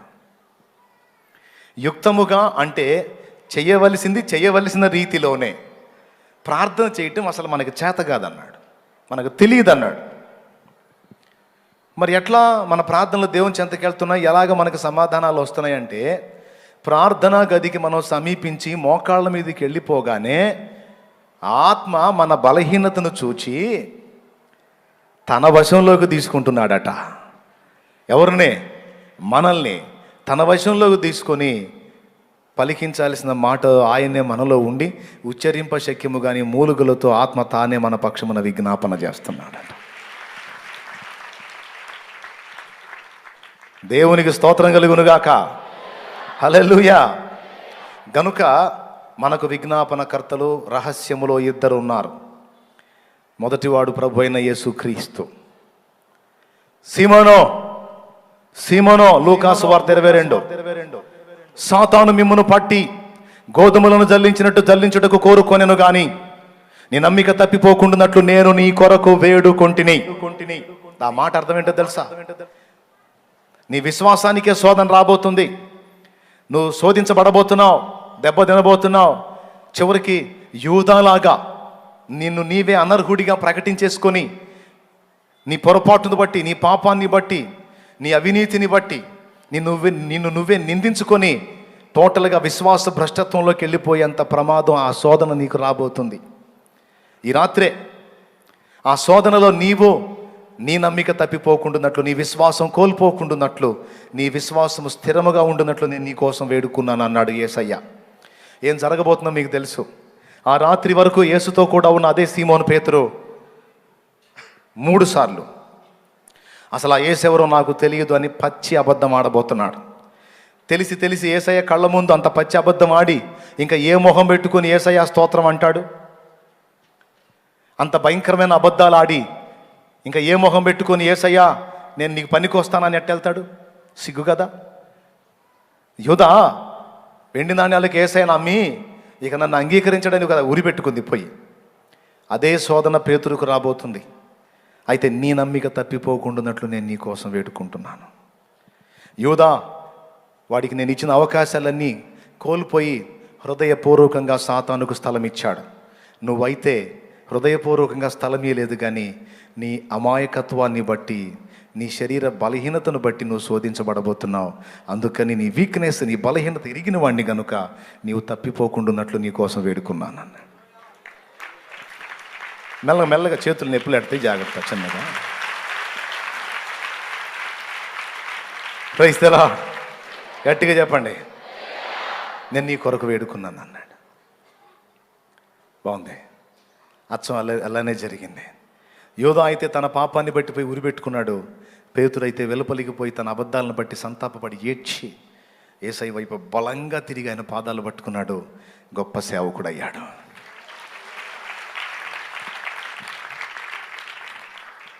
ఒకవేళ యేసయ్య సీమోను పేతురు కోసం వేడుకొని ఉండకపోతే ఊరేసుకునే వాళ్ళు 2 అయ్యేవాళ్ళు. ఒకటి యోధా అయితే 2 పేతురు అయ్యేవాడు. యేసయ్య విజ్ఞాపన మనకి ఎంత ఉపకరిస్తుందో ఒక్కసారి ఊహించండి. దీన్ని బట్టి చాలాసార్లు చాలా సందర్భాల్లో నువ్వు ప్రార్థనలు చేసుకోవాలా, చాలా సందేశాలు, చాలా విషయాల్లో నువ్వు ప్రార్థనలు చేయలా, కానీ నువ్వు ప్రార్థన చేసిన వాటికి జవాబులు వచ్చినాయి. కొన్నిసార్లు నువ్వు ప్రార్థించకపోయినా కొన్ని నీకు ఆశ్చర్య రీతిలో అందుబాటులోకి వచ్చేసినాయి. నేను దేవుణ్ణి అడగలేదన్నా, ఇది అసలు అడగలేదన్నా, అడగకపోయినా నాకు ఇచ్చాడన్నా. అడగక ముందే అక్కరలెరిగి అవసరాలు తీర్చిన ఆత్మీయుడా, ఎందరు ఉన్నా బంధువు నీవే, బంధాలను పెంచిన భాగ్యవంతుడా, అవసరాలు తీర్చిన ఆత్మీయుడా, బంధాలను పెంచిన భాగ్యవంతుడా, అవసరాలు తీర్చిన ఆత్మీయుడా, బంధాలను పెంచిన భాగ్యవంతుడా. పదే పదే నేను పాడుకోనా చోట నీ మాట నా పాటగా, మరి మరి నేను చాటుకోనా మనసంత పులకింత నీ సాక్షిగా, నా జీవిత గమనానికి గమ్యము నీవే, చితికిన నా గుండెకు రాగము నీవే, నా జీవిత గమనానికి గమ్యము నీవే, చితికిన నా గుండెకు రాగము నీవే. మమతల మహారాజా యేసురాజా, మమతల మహారాజా యేసురాజా, మమతల మహారాజా నా యేసురాజా, మమతల మహారాజా నా యేసురాజా. గట్టిగా స్తోత్రం.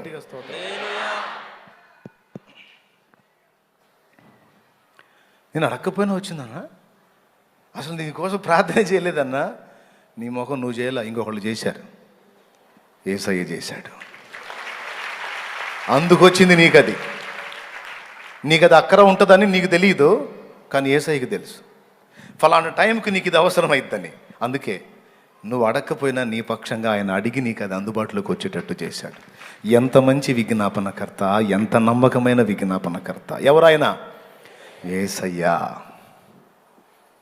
పరిశుద్ధాత్మ మన పక్షమున.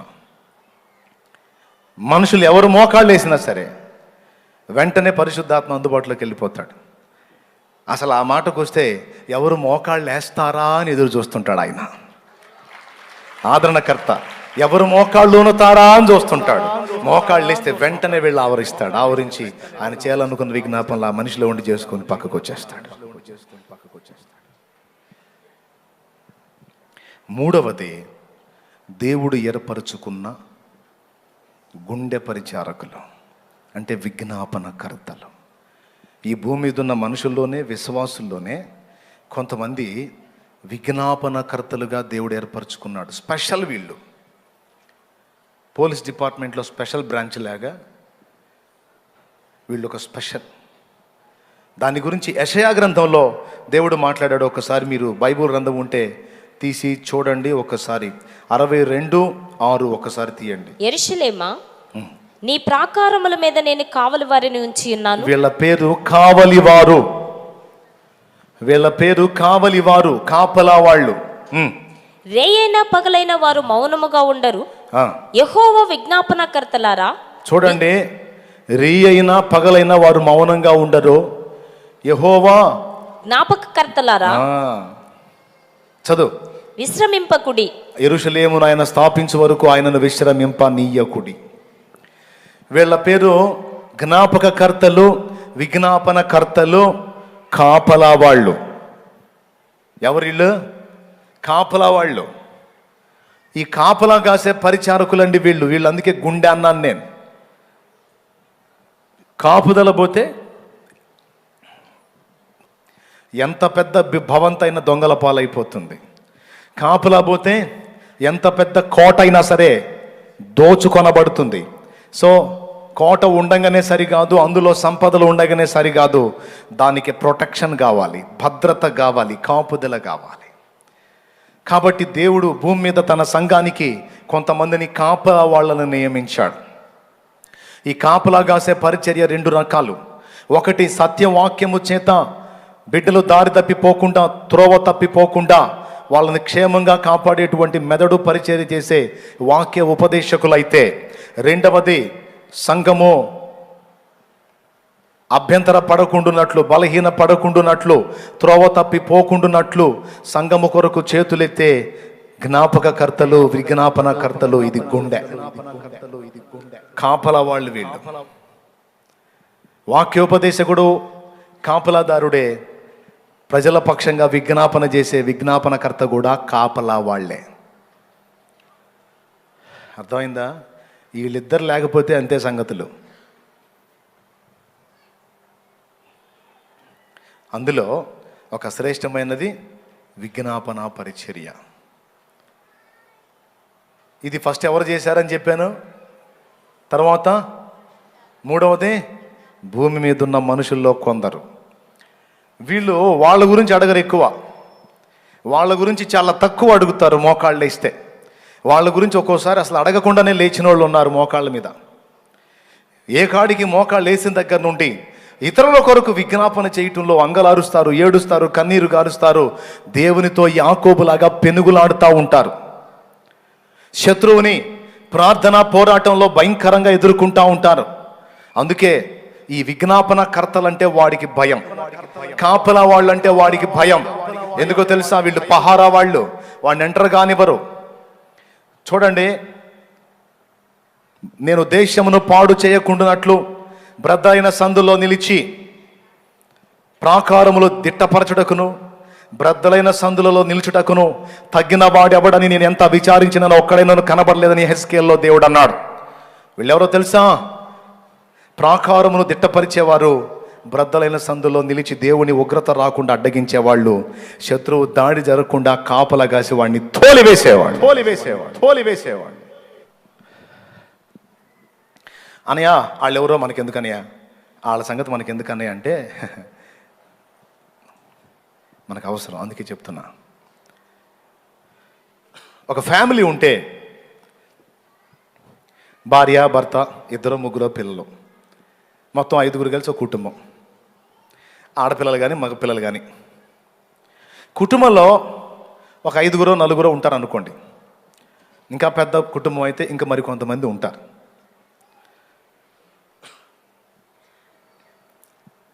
ఉంటే 5 5 రకాలుగా లోకానుసారులై ఉండి 5గురిలో కనీసం ఒకళ్ళన్నా కాపలా వాళ్ళు లేకపోతే ఆ కొంప కొల్లేరే, ఆ ఇల్లు దయ్యాలకు నిలయం. అంతా బాగున్నట్టే కనపడతారు, నవ్వు పెదాల మీద పులుంకొని కనపడతారు, కానీ అందరి బతుకులు అధ్వాన్నమే. ఎంతమందికి అర్థమైందో ఏమో. కనీసం ఒక ఫ్యామిలీ అంటూ ఉంటే ఫ్యామిలీలో ఒక్కళ్ళైనా కాపలా వాళ్ళు ఉండాలి. కుటుంబం మొత్తం అలాంటి వాళ్ళు అయితే స్తోత్రం. కనీసం కుటుంబం మొత్తంలో ఒక్కళ్ళన్నా దీపం లాంటి వాళ్ళు ఉండాలి. అందరే అంధకారంలో కూరుకుపోయిన వాళ్ళు కాదు. నువ్వు స్త్రీవిగా, పురుషుడివిగా, పిల్లవిగా, తల్లివిగా, అన్నవిగా, చెల్లివిగా, ఏదో ఒక రూపంలో నీ కుటుంబం కొరకు కాపుదల చేసేటువంటి స్త్రీగా, కాపుదల చేసేటువంటి పురుషుడుగా కనీసం ఫ్యామిలీలో ఒక్కళ్ళన్నా ఉంటే ఆ కుటుంబానికి భద్రత. లేకపోతే దెబ్బతింటది. అవాంఛనీయ సంఘటనలు, అనుకోని పరిస్థితులు, అనుకోని పరిణామాలు, అనుకోని సంఘటనలు. కుటుంబం అంటూ ఉంటే కనీసం కుటుంబంలో ఒక్కళ్ళన్నా దీపం లాంటి వాళ్ళు ఉండాలి. ఎంతమందికి ఈ విషయం గ్రహింపు కలిగిద్దో నాకైతే తెలియదు, కానీ నేనైతే కీలకంగా చెప్తున్నానండి. నోవా గురించి ఎంతమందికి తెలుసు? ఆ చైర్ లాగునా నైటు. నోవా గురించి ఎంతమందికి తెలుసు? ఆదికాండం 6వ అధ్యాయంలో నోవా గురించి ఉంది. టైం అయిపోయింది, ఇంకా ఓన్లీ 10 మినిట్స్ మాత్రమే నేను చెప్తా, జాగ్రత్తగా వినండి. 2 గంటలు 3 గంటలు చెప్పడానికి ఇక్కడ ఓపికలు లేవు. ఓన్లీ 10 మినిట్సే. దేవునికి స్తోత్రం, హల్లెలూయా. అది చెప్పే జాగ్రత్తగా వినండి. స్టాండ్ పెట్టా.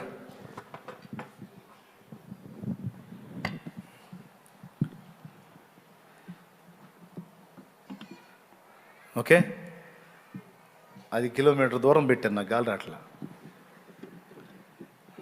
ఇప్పుడు దాన్ని లాగే ప్రక్రియ ఉందా మళ్ళీ? Thank you. మీరు ఎటు చూడొద్దు, నేను చెప్పేకెళ్ళే చూడండి. నోవా గురించి ఎంతమందికి తెలుసు? తెలిస్తే చేతులు ఎత్తు, తెలియకపోతే మౌనంగా ఉండు. ఏం తెలుసు? తెలుసు అన్నావుగా అంటే ఓడగట్టాడు. ఓడగొట్టాడా? ఓడగొట్టాడా? ఓడ కట్టాడా? ఓహో సరే, ఓడగట్టాడంట. ఆదికాండం 6వ అధ్యాయంలో దేవుడు నోవాహు గురించి మాట్లాడినప్పుడు నీ భార్య, మీ అబ్బాయిళ్ళు, అదే మీ పిల్లలు, మీ కోడళ్ళు, మీరు మొత్తం నా దృష్టికి నిందారహితులుగా కనపడ్డారన్నాడా, నీవే అన్నాడా? ఒక్కసారి చదివితే ఆనందపడతా తీసి. 6వ అధ్యాయం 9వ వచనం. ఇంకొంచెం చిన్నగా చెప్పుకోమ్మా, మనసులో చెప్పుకో. 6వ అధ్యాయం 9వ వచనం. అదంట. నోవాహు నీతిపరుడును తన తరములో నిందారహితుడునై ఉండెను. నోవాహు ఫ్యామిలీయా? రైట్. సింగిల్ పర్సన్ అక్కడ టార్గెట్ చేస్తున్నాడు, దాన్ని మర్చిపోవద్దు. చూడండి జాగ్రత్తగా. నోవాహు దేవునితో కూడా నడిచినవాడు. వాళ్ళ ఫ్యామిలీ కాదుగా? రైట్. చదువు. తర్వాత దేవుడు ఏమన్నాడమ్మా, నా దృష్టిలో నీవే నిందారహితుడుగా కనపడ్డావని కనపడలేదమ్మా నీకు?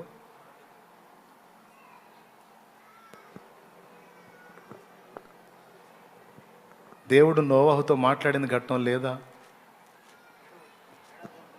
అప్పుడు 7వ అధ్యాయం అంట, 1వ వచనం అంటమ్మా. యెహోవా, ఈ తరము వారిలో నీవే నా ఎదుట నీతిమంతుడు అయ్యుండుట చూచితిని గనుక. నీవే అన్నాడా, మీ ఫ్యామిలీ మొత్తం అన్నాడా? ఇప్పుడు దేవుడు చూసింది నోవాహునా, నోవాహు కుటుంబాన్న? పెద్దగా చెప్పాలి. నిందారహితుడు అని చెప్పింది నోవాహును గురించి మాత్రమేనా, వాళ్ళ ఫ్యామిలీ మొత్తాన్ని గురించా? మరి జలప్రళయంలో ఎంతమంది కాపాడబడ్డారు? ఇప్పుడు అందరూ చెడిపోయిన వాళ్ళే, అక్కడ కూడా మంచి వాళ్ళాడు, మొత్తం తేడానే. ఈ తేడాగాళ్ళు అందరినీ చూశాను, నిన్ను చూశాను. నువ్వు చాలా జాగ్రత్తగా ఉన్నావు నోవాహు, నా కృప వచ్చింది నీ మీదకి, నువ్వు చాలా బాగున్నావు, నువ్వు అట్లా ఇట్లా అని నోవాహును ప్రశంసించాడు. సో జలప్రళయంలో కాపాడబడితే నోవాహు కాపాడబడాలి ఒక్కడే. కానీ నోవాహుతో పాటు ఆయన భార్య, 3 కొడుకులు, వాళ్ళ భార్యలు అంటే కోడండ్రు, మొత్తం 8 మంది కాపాడబడ్డారు. మరి నోవాహు గురించి చెప్పిన మాట వాళ్ళ గురించి చెప్పలేదు కదా? చెప్పనప్పుడు వాళ్ళు ఎట్లా కాపాడబడ్డారు? వాళ్ళ గురించి చెబితే మనకు దాని గురించి ఆలోచనే లేదు. కానీ ఆ మిగిలిన వాళ్ళ గురించి ఒక్క మాట కూడా లేదు. మీ అబ్బాయి వాళ్ళు చాలా మంచోళ్ళు, వాళ్ళు కూడా నీలాగనే నా దృష్టికి నిందారహితంగా ఉన్నారు. మీ కోడళ్ళు ఇంకా బంగారు తల్లులు, అసలు వాళ్ళు అసలు ఏ సీరియళ్ళు చూడరు, ఏ సినిమాలు చూడరు, వాళ్ళు ఎట్టబడితే అట్టు ఉండరు, అసలు భక్తి కలిగిన వాళ్ళు, లోకానుసార్లు కాదు అని ఏం చెప్పలా. మీ ఆవిడ చూడు బంగారు తల్లి, భక్తురాలు అని చెప్పలా, చెప్పాడా? ఒక్క నోవహుని గురించి మాత్రమే మాట్లాడాడు. కానీ నోవా ఫ్యామిలీ మొత్తం సేవ్ అయింది. ఎలా అంటే నంబర్ వన్గా చెప్పదగ్గ విషయం ఏంటో తెలుసా? నోవా భద్రంగా ఉన్నాడు. రెండవది, ఫ్యామిలీని భద్రపరుచుకున్నాడు. ఎట్లా భద్రపరుచుకున్నాడో తెలుసా? మాట చెబితే మనుషులు వింటారా? అయ్యా తాగవాకయ్యా, మానుకోయ్యా అన్ను బతిలాడే కొద్ది ఇంకొంచెం ఎక్కువ తాగొచ్చాడు, మా ఆవిడ మంచి కన్వీనెంట్గా ఉందిలే, ఏం ఫీల్ కావట్లేదని. ఒరే నీ దినం చెయ్యా, నీ పాడి గట్ట, నీ దినం చేయ, నీ బొంద గట్ట, నీ పెండం పెట్ట, ఎన్నడు చస్తావరా నువ్వు, తాగి సావాకరా అన్నావనుకో, మా భార్య ఎంత లేచి మాటలు అందరా, అందుకని అప్పు చేశాను సరే వాళ్ళు తాగాలంటాడు. దేనికంటే బాధ వచ్చింది వాడికి. బతిలాడితేనేమో ఆనందం ఎక్కువై తాగుతాడు, తిడితేనేమో గుండె గాయం అయిపోయిందని ఏడిసి మరీ డబ్బులు తెచ్చుకొని తాగుతాడు.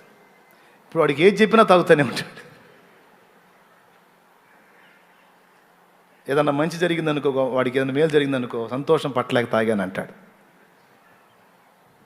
ఏం జరగలేదని బాధగా ఉండి తాగాను అంటాడు. మొత్తానికి వీడు తాగటం మాత్రం మానుకోడు. సో నువ్వు ఎన్ని మాటలన్నా చెప్పు, వాడు మానడు. అయ్యా వ్యభిచారం చేయవాకయ్యా, నీకు నేను భార్యను ఉన్నానయ్యా, ఏదైనా నేను నీకు సహకరిస్తానయ్యా, ఎందుకయ్యా అక్రమ సంబంధాలు, ఎందుకయ్యా అట్లాంటి పనులు ఇట్లాంటి పనులు అని భార్య చూసి మానుకుంటాడా? అవసరమైతే విడాకులు ఇస్తా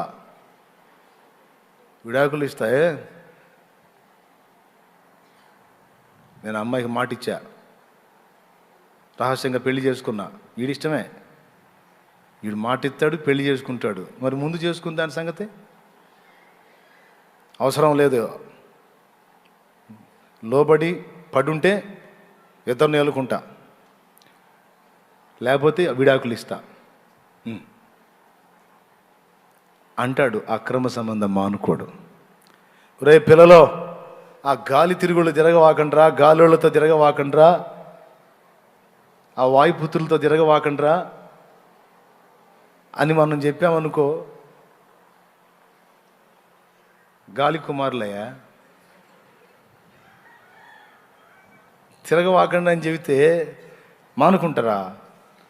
ఫ్రెండ్షిప్ మమ్మీ, ఫ్రెండ్షిప్ మమ్మీ ఏంటి మీరు అసలు ఫ్రెండ్షిప్కి విలువ? ఫ్రెండ్ అంటే ప్రాణం ఇస్తా. నా ఫ్రెండ్స్ అలాంటి వాళ్ళు ఇలాంటి వాళ్ళు కాదు, గంజాయి మాత్రమే తాగుతారు, ఈ పడితే తాగరు. ఏంటి మమ్మీ, కొకైన్ తీసుకుంటారు ఎవడికి తెలియకుండా అని లాగుతారు, అంతే నా ఫ్రెండ్స్.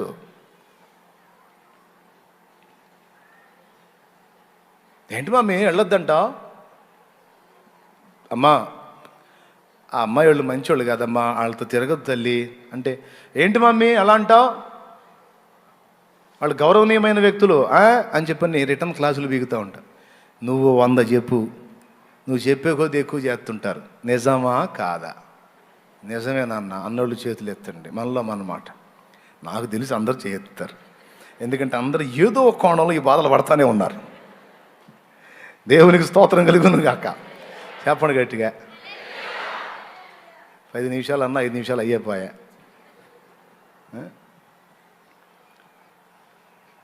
మరి ఇప్పుడు ఏం చేయాలా? ఇప్పుడు అంత చుట్టుపక్కల సమాజం అంతా చెడిపోయి ఉంటే నోవా కొడుకులు, కోడళ్ళు, భార్య భద్రంగా ఎలా ఉన్నారు అంటే, నోవాహు చెప్పుకొని వాళ్ళని కంట్రోల్ చేసి ఉంటాడా? చెప్పినా ఆగరే. చుట్టుపక్కల ఉన్న జనాలకు పాపం మొత్తుకొని చెబుతున్నాడు, ఎవడు వినలేదే. మరి నోవహు మాట పిల్లలు ఎలా విన్నారు, కోడళ్ళు ఎలా విన్నారు, భార్య ఎలా వింది, ఏం జరిగింది అంటే సింపుల్. నోవహు వాళ్ళకి చెప్పలా. నోవహు మోకాళ్ళుని వారి భద్రత కొరకు నిత్యము విజ్ఞాపన చేశాడు. దేవా, నువ్వే చెప్పావు మొత్తాన్ని నాశనం చేస్తానని, నువ్వే నిందారహితుడిగా ఉన్నావు అన్నావు. నా పేరే చెప్పావంటే మా వాళ్ళకు కూడా మూడినట్టేగా అయ్యా. నువ్వే నిందారహితంగా కనపడ్డావంటే మా ఇంటోళ్ళకు కూడా మూడినట్టేగా. నువ్వు, నీ భార్య, నీ పిల్లలు, కోడంట అనలేదుగా నువ్వు. మా అయ్య కాదు, అందరూ పోయి వాళ్ళు కూడా పోయి నేను ఒక్కడిని ఉంటే ఏం లాభం, ఉన్నా ఒకటే సచ్చినా ఒకటే. గనుక వారితో కూడా నేను, నాతో కూడా వారు బ్రతుకున్నట్లు దయచేసి నా వారిని అదుకో లోకస్తుల వైపుకు వెళ్లకుండా నీవే కాపాడు. నీవే వారిని దుష్ట సాంగత్యం చేయకుండా చెడగొట్టు. వారి తలంపులను ప్రేరేపించు, నీ వైపుకు ఆకర్షించుకో. నా మాటకు లోబడేటట్టు నువ్వే వాళ్ళని దించు తండ్రి అని దేవునికి విజ్ఞాపన చేశాడు వారి పక్షంగా. Praise the lord. ఎప్పుడైతే దేవునికి మొర్ర పెట్టడం మొదలుపెట్టాడో, విజ్ఞాపన చేయటం మొదలుపెట్టాడో, నోవహు దేవునితో నడిచినవాడు, అంటే దేవుని ఆలోచనల చొప్పున అడుగులేసినోడు. ప్రార్థన చేసుంటాడంటారా లేదా? విజ్ఞాపన చేసుంటాడంటారా లేదా? పెద్దగా చెప్పండి. ఎవరి కోసం? తన వారి కోసం. ఇక మిగిలిన వాళ్ళకి చెప్పాడు, వాళ్ళు చెప్పినా వినట్లేదు. వాళ్ళ కోసం చేసినా నేను విన్నన్నాడు దేవుడు. అయిపోయింది, వాళ్ళకి ఇచ్చిన టైం అని చెప్పనే చెప్పేశాడు. ఇంకెక్కడ ఛాన్స్ ఉంది అంటే ఆ ఫ్యామిలీ కోసమే ఛాన్స్ ఉంది. ఇర్మియా గ్రంథంలో చెప్తాడు, ఈ దరిద్రుల కోసం ప్రార్థన చేయవాకు, నువ్వు చేసినా నేను విన్నంటాడు. చూశారో లేదో మరి ఆ వచనం. ఇప్పుడు వద్దులే, టైం లేదు, నాకెళ్ళి చూడండి. దేవునికి స్తోత్రం, హల్లెలూయా. కొంతమంది కోసం ప్రార్థన చేసినా ఒప్పుకోడు దేవుడు. చేయొద్దు, వాళ్ళ విషయంలో నేను విననంటాడు. ఎందుకంటే వాళ్ళు కఠినపరుచుకున్నారు. ఇప్పుడు యేసయ్య అపోస్తలు అందరి కోసం చేశాడు, యోధా కోసం కూడా చేసుంటాడా లేదా? కానీ యోధా కోసం చేయలే యేసయ్య. ఎందుకో తెలుసా? స్పష్టంగా తెలుసు యేసయ్యకి, నేను విజ్ఞాపన చేసినా, తండ్రి ఆలకించినా వాడు లోబడే పరిస్థితిలో లేడు గనుక వాడు నాశన పాత్రుడే అని వాడిని ఒక్కడిని వదిలేసి మిగిలిన వాళ్ళ కోసం చేశాడు విజ్ఞాపన. చూడండి, బైబిల్ చూడండి, అర్థమైంది మీకే. నాశన పాత్రుడు తప్ప ఎవడునూ నశింపలేదు, నీవు నాకు అప్పగించిన వారిని నేను నీ కొరకు కాపాడుకున్నాను అంటాడు.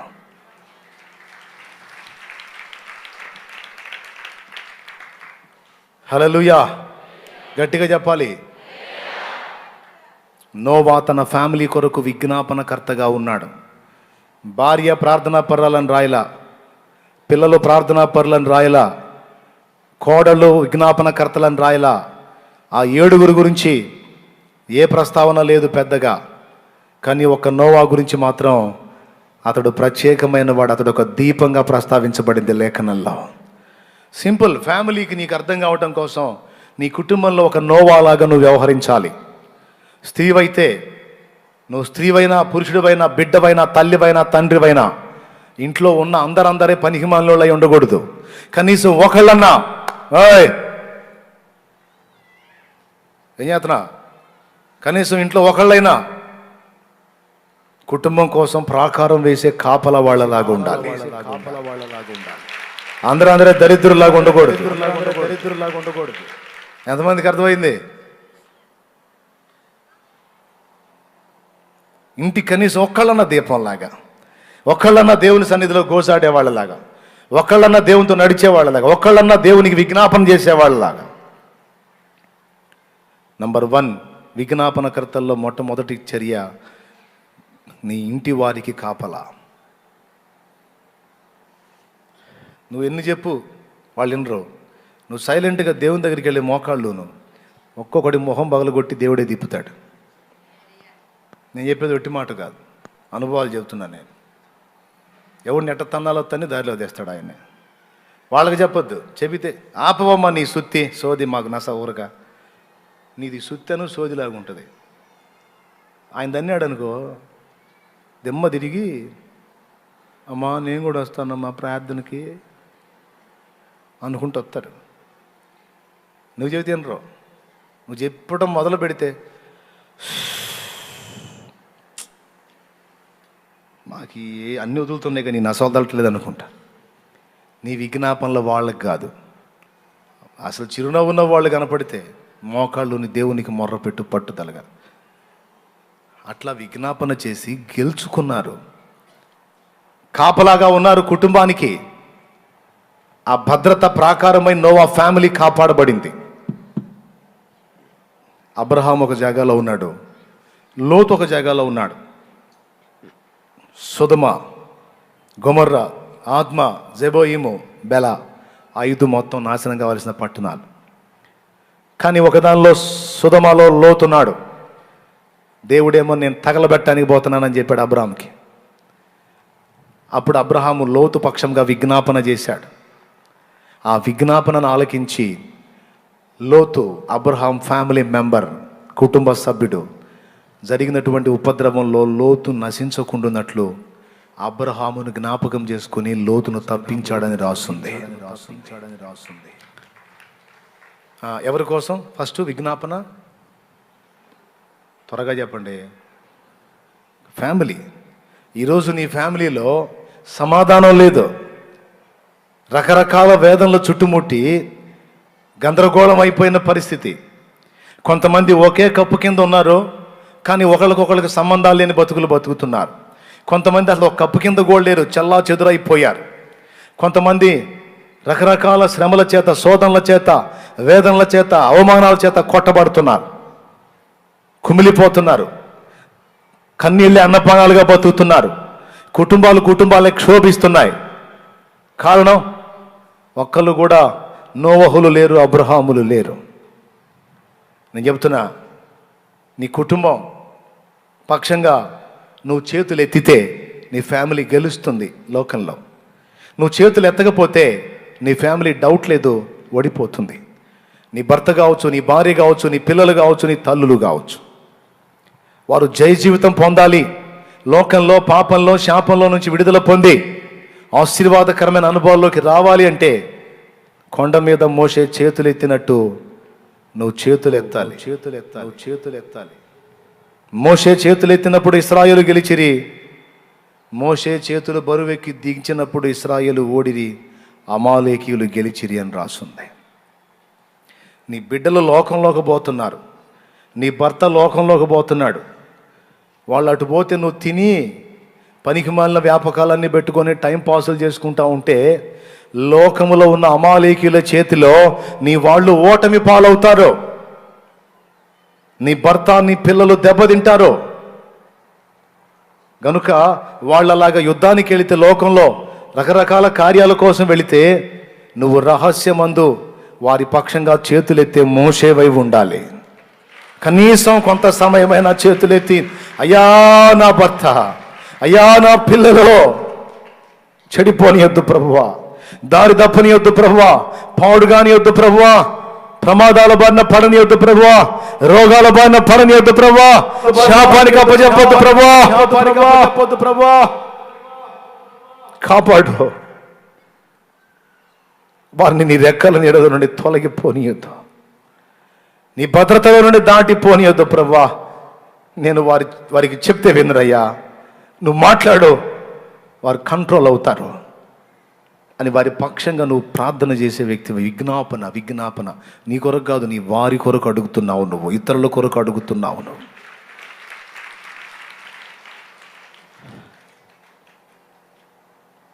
కొంతమందికి భర్త మీద ఏం అనుమానం, కొంతమందికి భార్య మీద ఏం అనుమానం.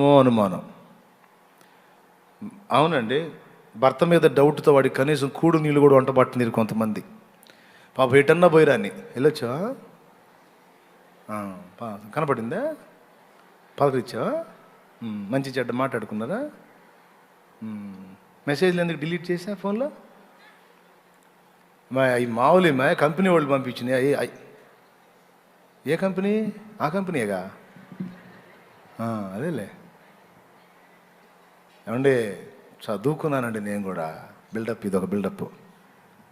చదువుకున్నా. నాకు చెబుతావు ఏంది నువ్వు కంపెనీ అది ఇదని? ఏ కంపెనీ నుంచి వచ్చిందో నాకు తెలుసు, ఆ కంపెనీయేగా.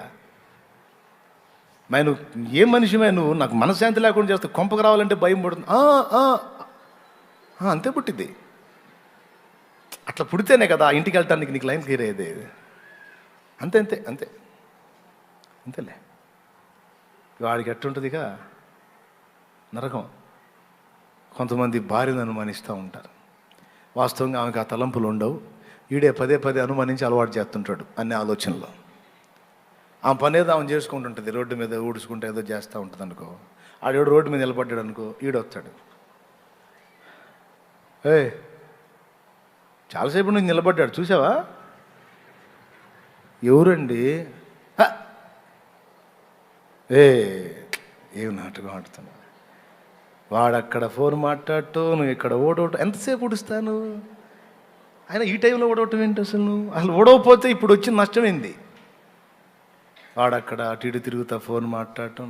ఆమెకు అప్పుడుదా తెలియదు, ఈడు రాని చూసిద్దప్పుడు. లేని ఆలోచన పుట్టిద్ది. ఓహో, నా కోసం తిరుగుతున్నాడా ఏంటి? ఈడో రోమియోనా ఎందుకు కొంపదీసి అని వాడి కోసం ఇక ఆమె దృష్టి పెట్టిద్ది. ఇక మరుసటి రోజు నుంచి చీపు తీసుకొని బయటకు వచ్చేటప్పుడు వాడు ఉన్నాడో లేదో అని చూడటం వాళ్ళు. ఈ దరిద్రం అలవాటు చేసింది దేవుడు.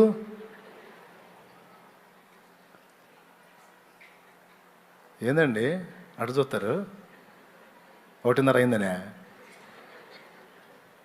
అయితే అయిందిలే. 2 అయిందా? సరేలే, ఇంక ఈసారి ఎప్పుడని చూస్తాలే. మరి టైం మనకి, మరి షుగర్ వాళ్ళు బీపీ వాళ్ళు అని తిట్టుకుంటారు. అయ్యా నీకు దండం పెడతారు ఆబురయ్యా అని. నువ్వు బరికి దీని వచ్చినట్టున్నాం మేము రత్తనవరా ఇక్కడ పొద్దున్న నుంచి అని చెప్పమంటే చెబుతా. ఆ చేతులు ఎత్తితే వెనకోళ్ళు చేతులు ఎత్తాలి, ఆ పందిళ్ళ వాళ్ళు చేతులు ఎత్తారా? ఓయబ్బా ఇంతమంది ఇష్టపడ్డాక నాకేం బాధ, నేను చెబుతా అట్టయితే. ఇక ఆకలి గీకలంటే మరి అది కూడా నాకు సంబంధం లేదు. అది వినండి, 2 మొక్కలు వినండి, ప్రార్థన చేస్తా. దేవునికి మహిమ కలుగును గాక. హల్లెలూయా. ఎవరు అలవాటు చేస్తారు?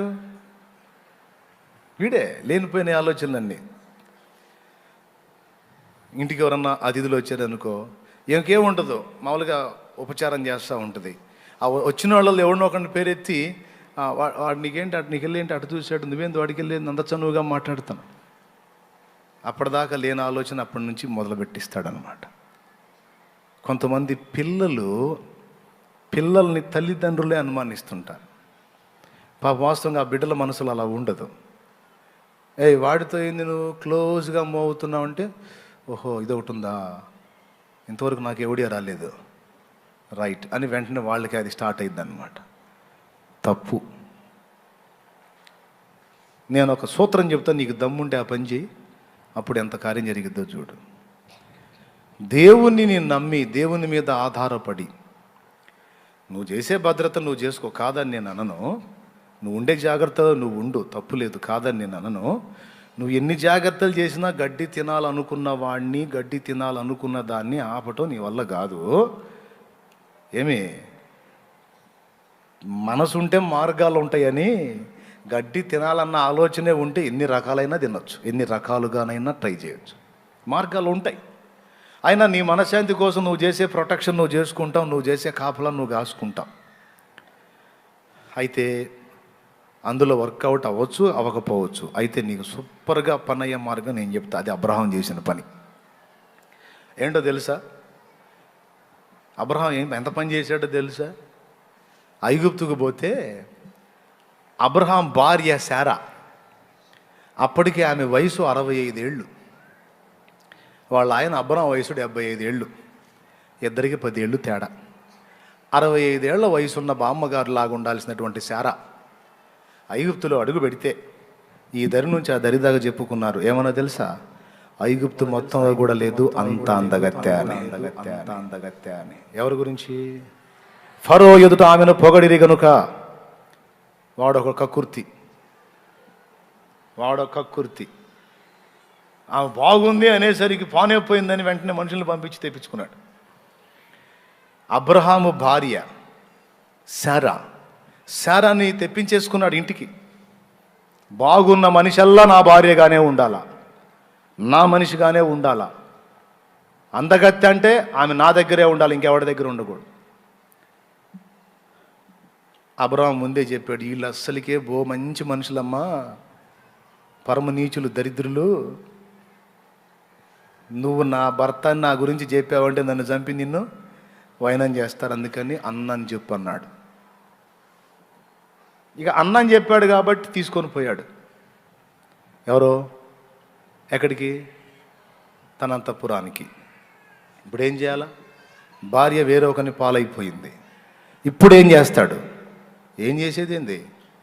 మోకాళ్ళుని శారాపక్షంగా దేవునికి విజ్ఞాపన చేయటం మొదలుపెట్టాడు.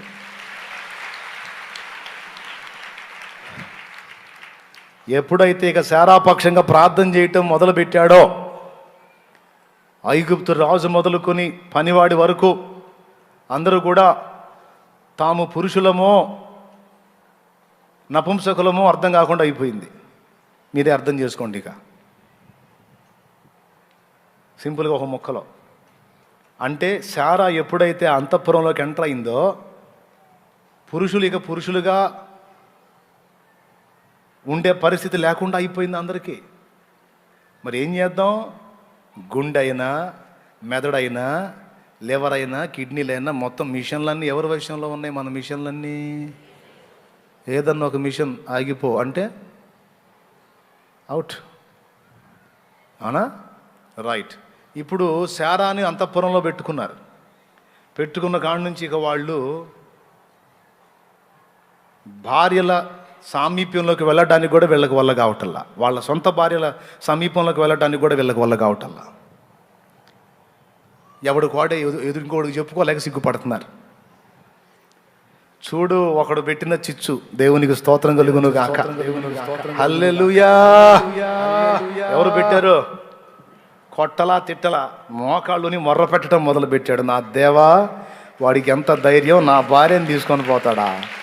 ఒక్కసారి చూడు నువ్వని మోకాళ్ళు వేసి ఇక మొత్తుకోవటం మొదలు పెట్టాడు. మొత్తుకోవటం మొదలు పెట్టేసరికి రాజుగారి పని కూడా అయిపోయింది.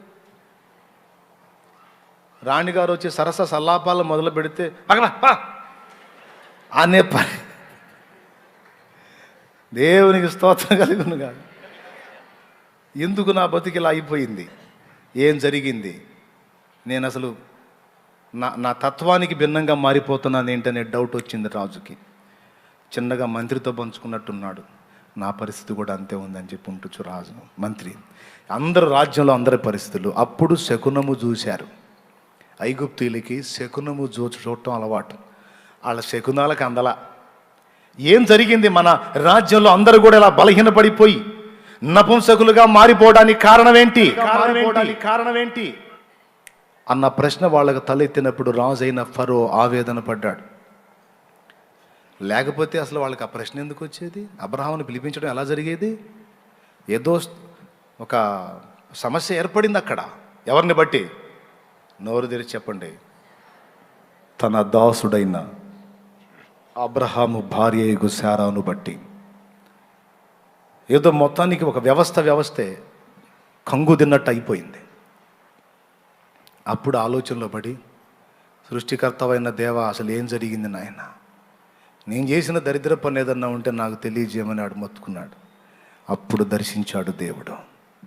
ఏమరా, నువ్వు తెచ్చి పెట్టుకుంటావా ఇంట్లో? ఎవరిని తెచ్చి పెట్టుకుంటావురా? నా దాసుడురా అబ్రహాము, నా దాసుడైన అబ్రహాము, ఆయన భార్య నా దాసురాలైన శారా, పరిశుద్ధురాలు, నా బిడ్డను చెరపడానికి తెస్తావురా నువ్వు? చేర్రా, నీకు దమ్ముంటే ఆమె దగ్గరికి పోరా నువ్వు. ఇంకేం పోయేదయ్యా, అసలు ఎందుకు పనికి రాకుండా అయిపోయాంగా. రైట్. దేవా, మరి అన్నని చెప్పాడుగా, భర్త అని చెప్తే నేను తెచ్చుకోకపోతును, అన్నని చెప్పాడుగా, మరి ఈ నీతి కరెక్టేనా? తెలుసు, నాకు అది కూడా తెలుసు. తెలియక చేసితివి గనుకనే నిన్ను బ్రతకనిచ్చా. తెలిసి నువ్వు చేసుంటే నపుంసకుడిగా మారిపోవటం కదా, అసలు నీ శాల్తీయే లేపేసేవాడిని. ఇప్పుడు కొట్టరు చప్పట్లో.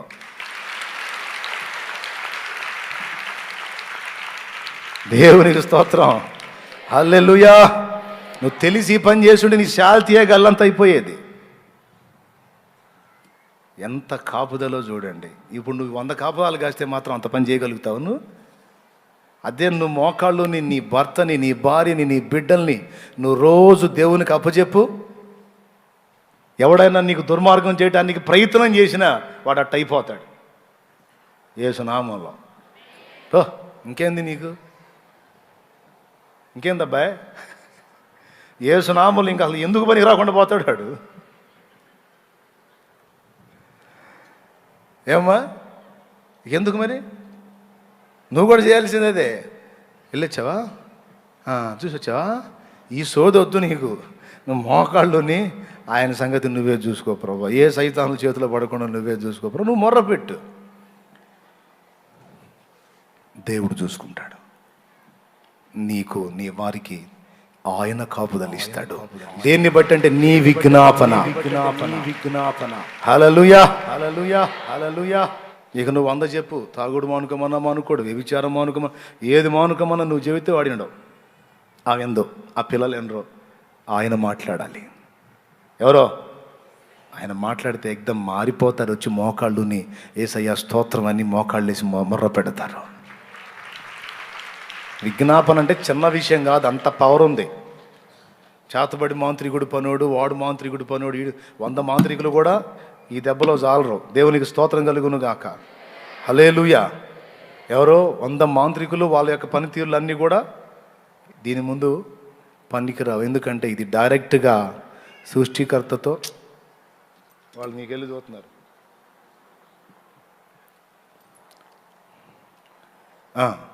సృష్టికర్తతో డైరెక్ట్గా నువ్వు మాట్లాడుతున్నావు.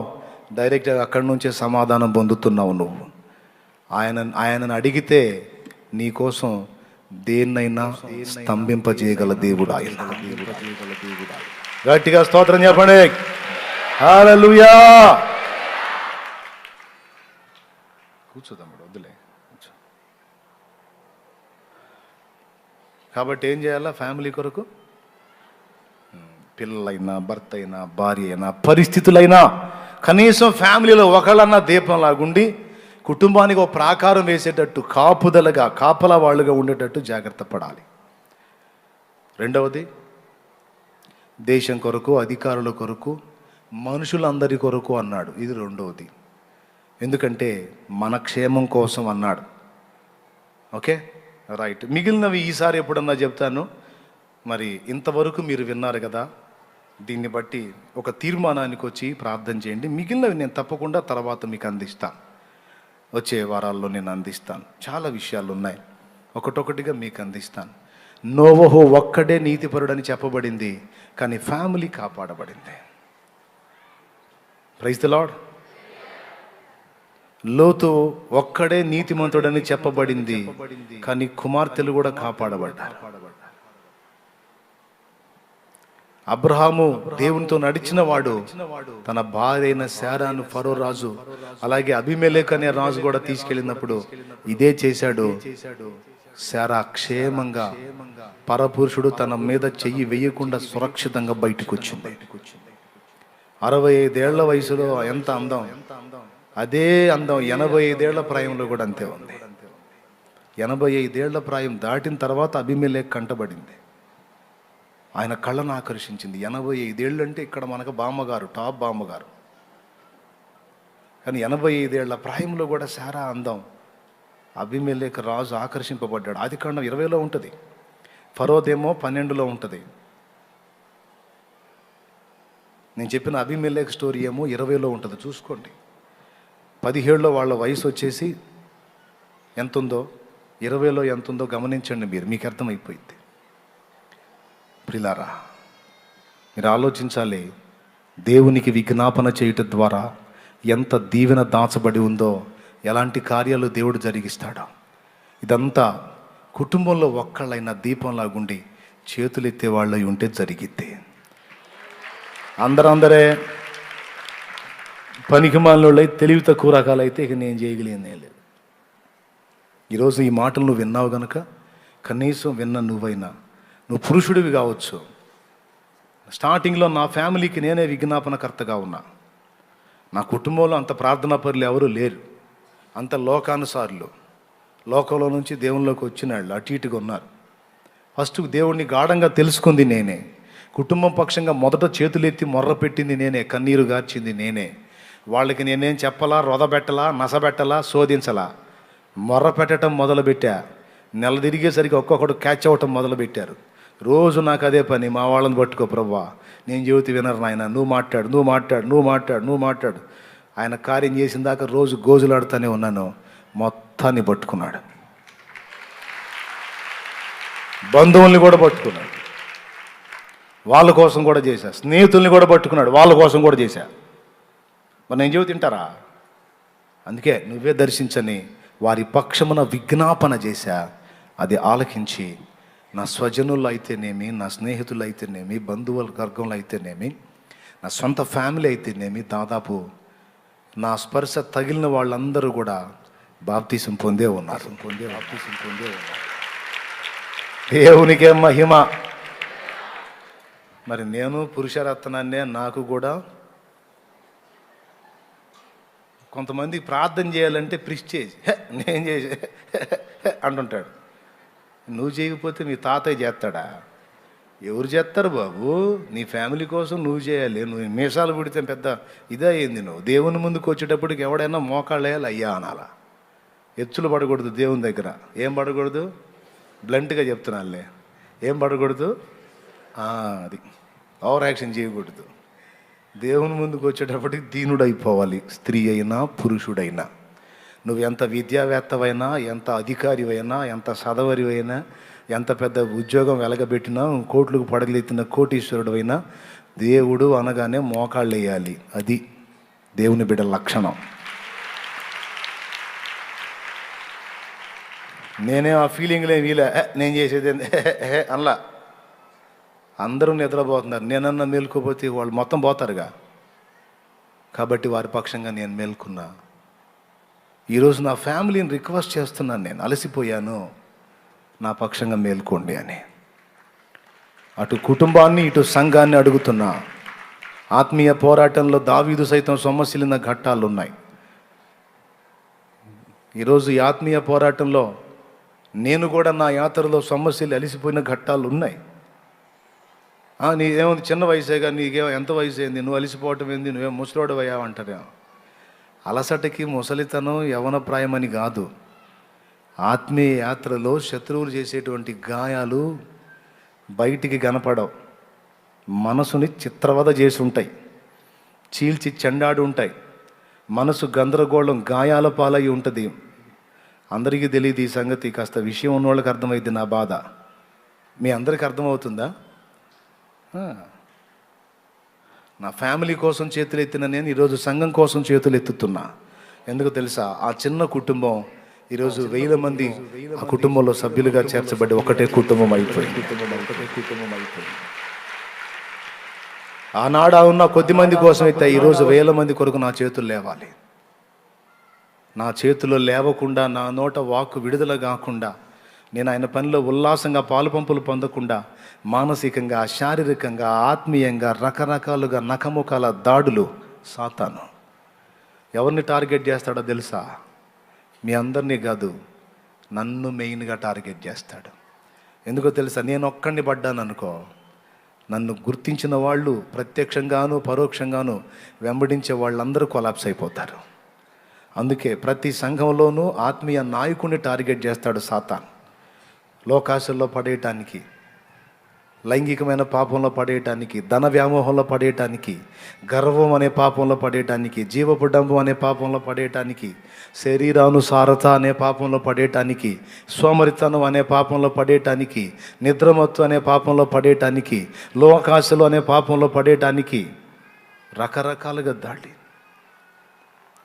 ఈ దాడులన్నిటినీ తప్పించుకొని నేను నిలబడి అనేకుల్ని నిలబెట్టాలి. అది జరగాలంటే ఏ టైపులో నలుగుడు ఉంటుందో ఒక్కసారి ఊహించండి మీరు. నేను మనిషిని, మీ వంటి రక్తమాంసాల శరీరం కలిగిన వాడనే. కనుక ఈ మాట నేను చివరిలో ఎందుకు చెప్తున్నానంటే, నా పక్షంగా మీరు చేతులు ఎత్తడం అవసరం కాబట్టి. ఒకనాడు నా కుటుంబానికి చెప్పా, నా కుటుంబానికి అర్థమైందో కాలేదో నాకు తెలియదు. ఈరోజు నా సంఘం అనే కుటుంబానికి చెప్పుకుంటున్నా, ఏ కోశానో కూడా నేను తేడా పడకుండా, నేను క్రీస్తు యేసు కొరకు స్థిరంగా నిలిచి దేవుని కొరకు నేను ఫలించవలసిన విధంగానే ఫలించినట్లు నా కొరకు చేతులు ఎత్తండి. నా పక్షంగా చేతులు ఎత్తండి, ప్రార్థన చేయండి. ఇది మూడవది, ముఖ్యమైనది. మిగిలిన ఈసారి ఎప్పుడన్నా చెప్తాను. లేండి, పైకి లేచి నిలబడండి. ఒకవేళ మీరు వేరే సహవాసాలకు చెందిన వాళ్ళైతే మిమ్మల్ని ఆత్మీయంగా పోషిస్తున్నటువంటి మీ ఆత్మీయ నాయకుల కోసం చేతులు ఎత్తండి. కాపలా వాళ్ళు కండి. అందరం పైకి లేచి నిలబడదాం. కళ్ళు మూసి ఒక చిన్న ప్రార్థన చేసుకుని ముగించుకుందాం. తండ్రి, నీకు స్తోత్రమయ్యా. ఈవేళ నాతో సూటిగా నీవు మాట్లాడి నా బాధ్యతను నాకు క్లియర్గా గ్రహింపగలిగేటట్టు చేశావు. నీకు వందన. పరిస్థితి ఏదైనా కావచ్చు, దాని పక్షమున విజ్ఞాపన చేస్తే, మానక విజ్ఞాపన చేస్తే నేను చూసుకుంటాను, నువ్వు భయపడనక్కర్లేదని బహు స్పష్టంగా మాట్లాడిన నీ మాటలన్నిటి కొరకై వందనాలు. ఈ మాటలన్నీ విన్న బిడ్డల హృదయాల్లో స్థిరపరచు నాయన. తమ కుటుంబానికి ఒక దీపంలాగా, సంఘానికి దీపంలాగా, సమాజానికి దీపంలాగా బిడ్డలు విజ్ఞాపనకర్తలుగా మారిపోవడానికి సహాయము చేయండి.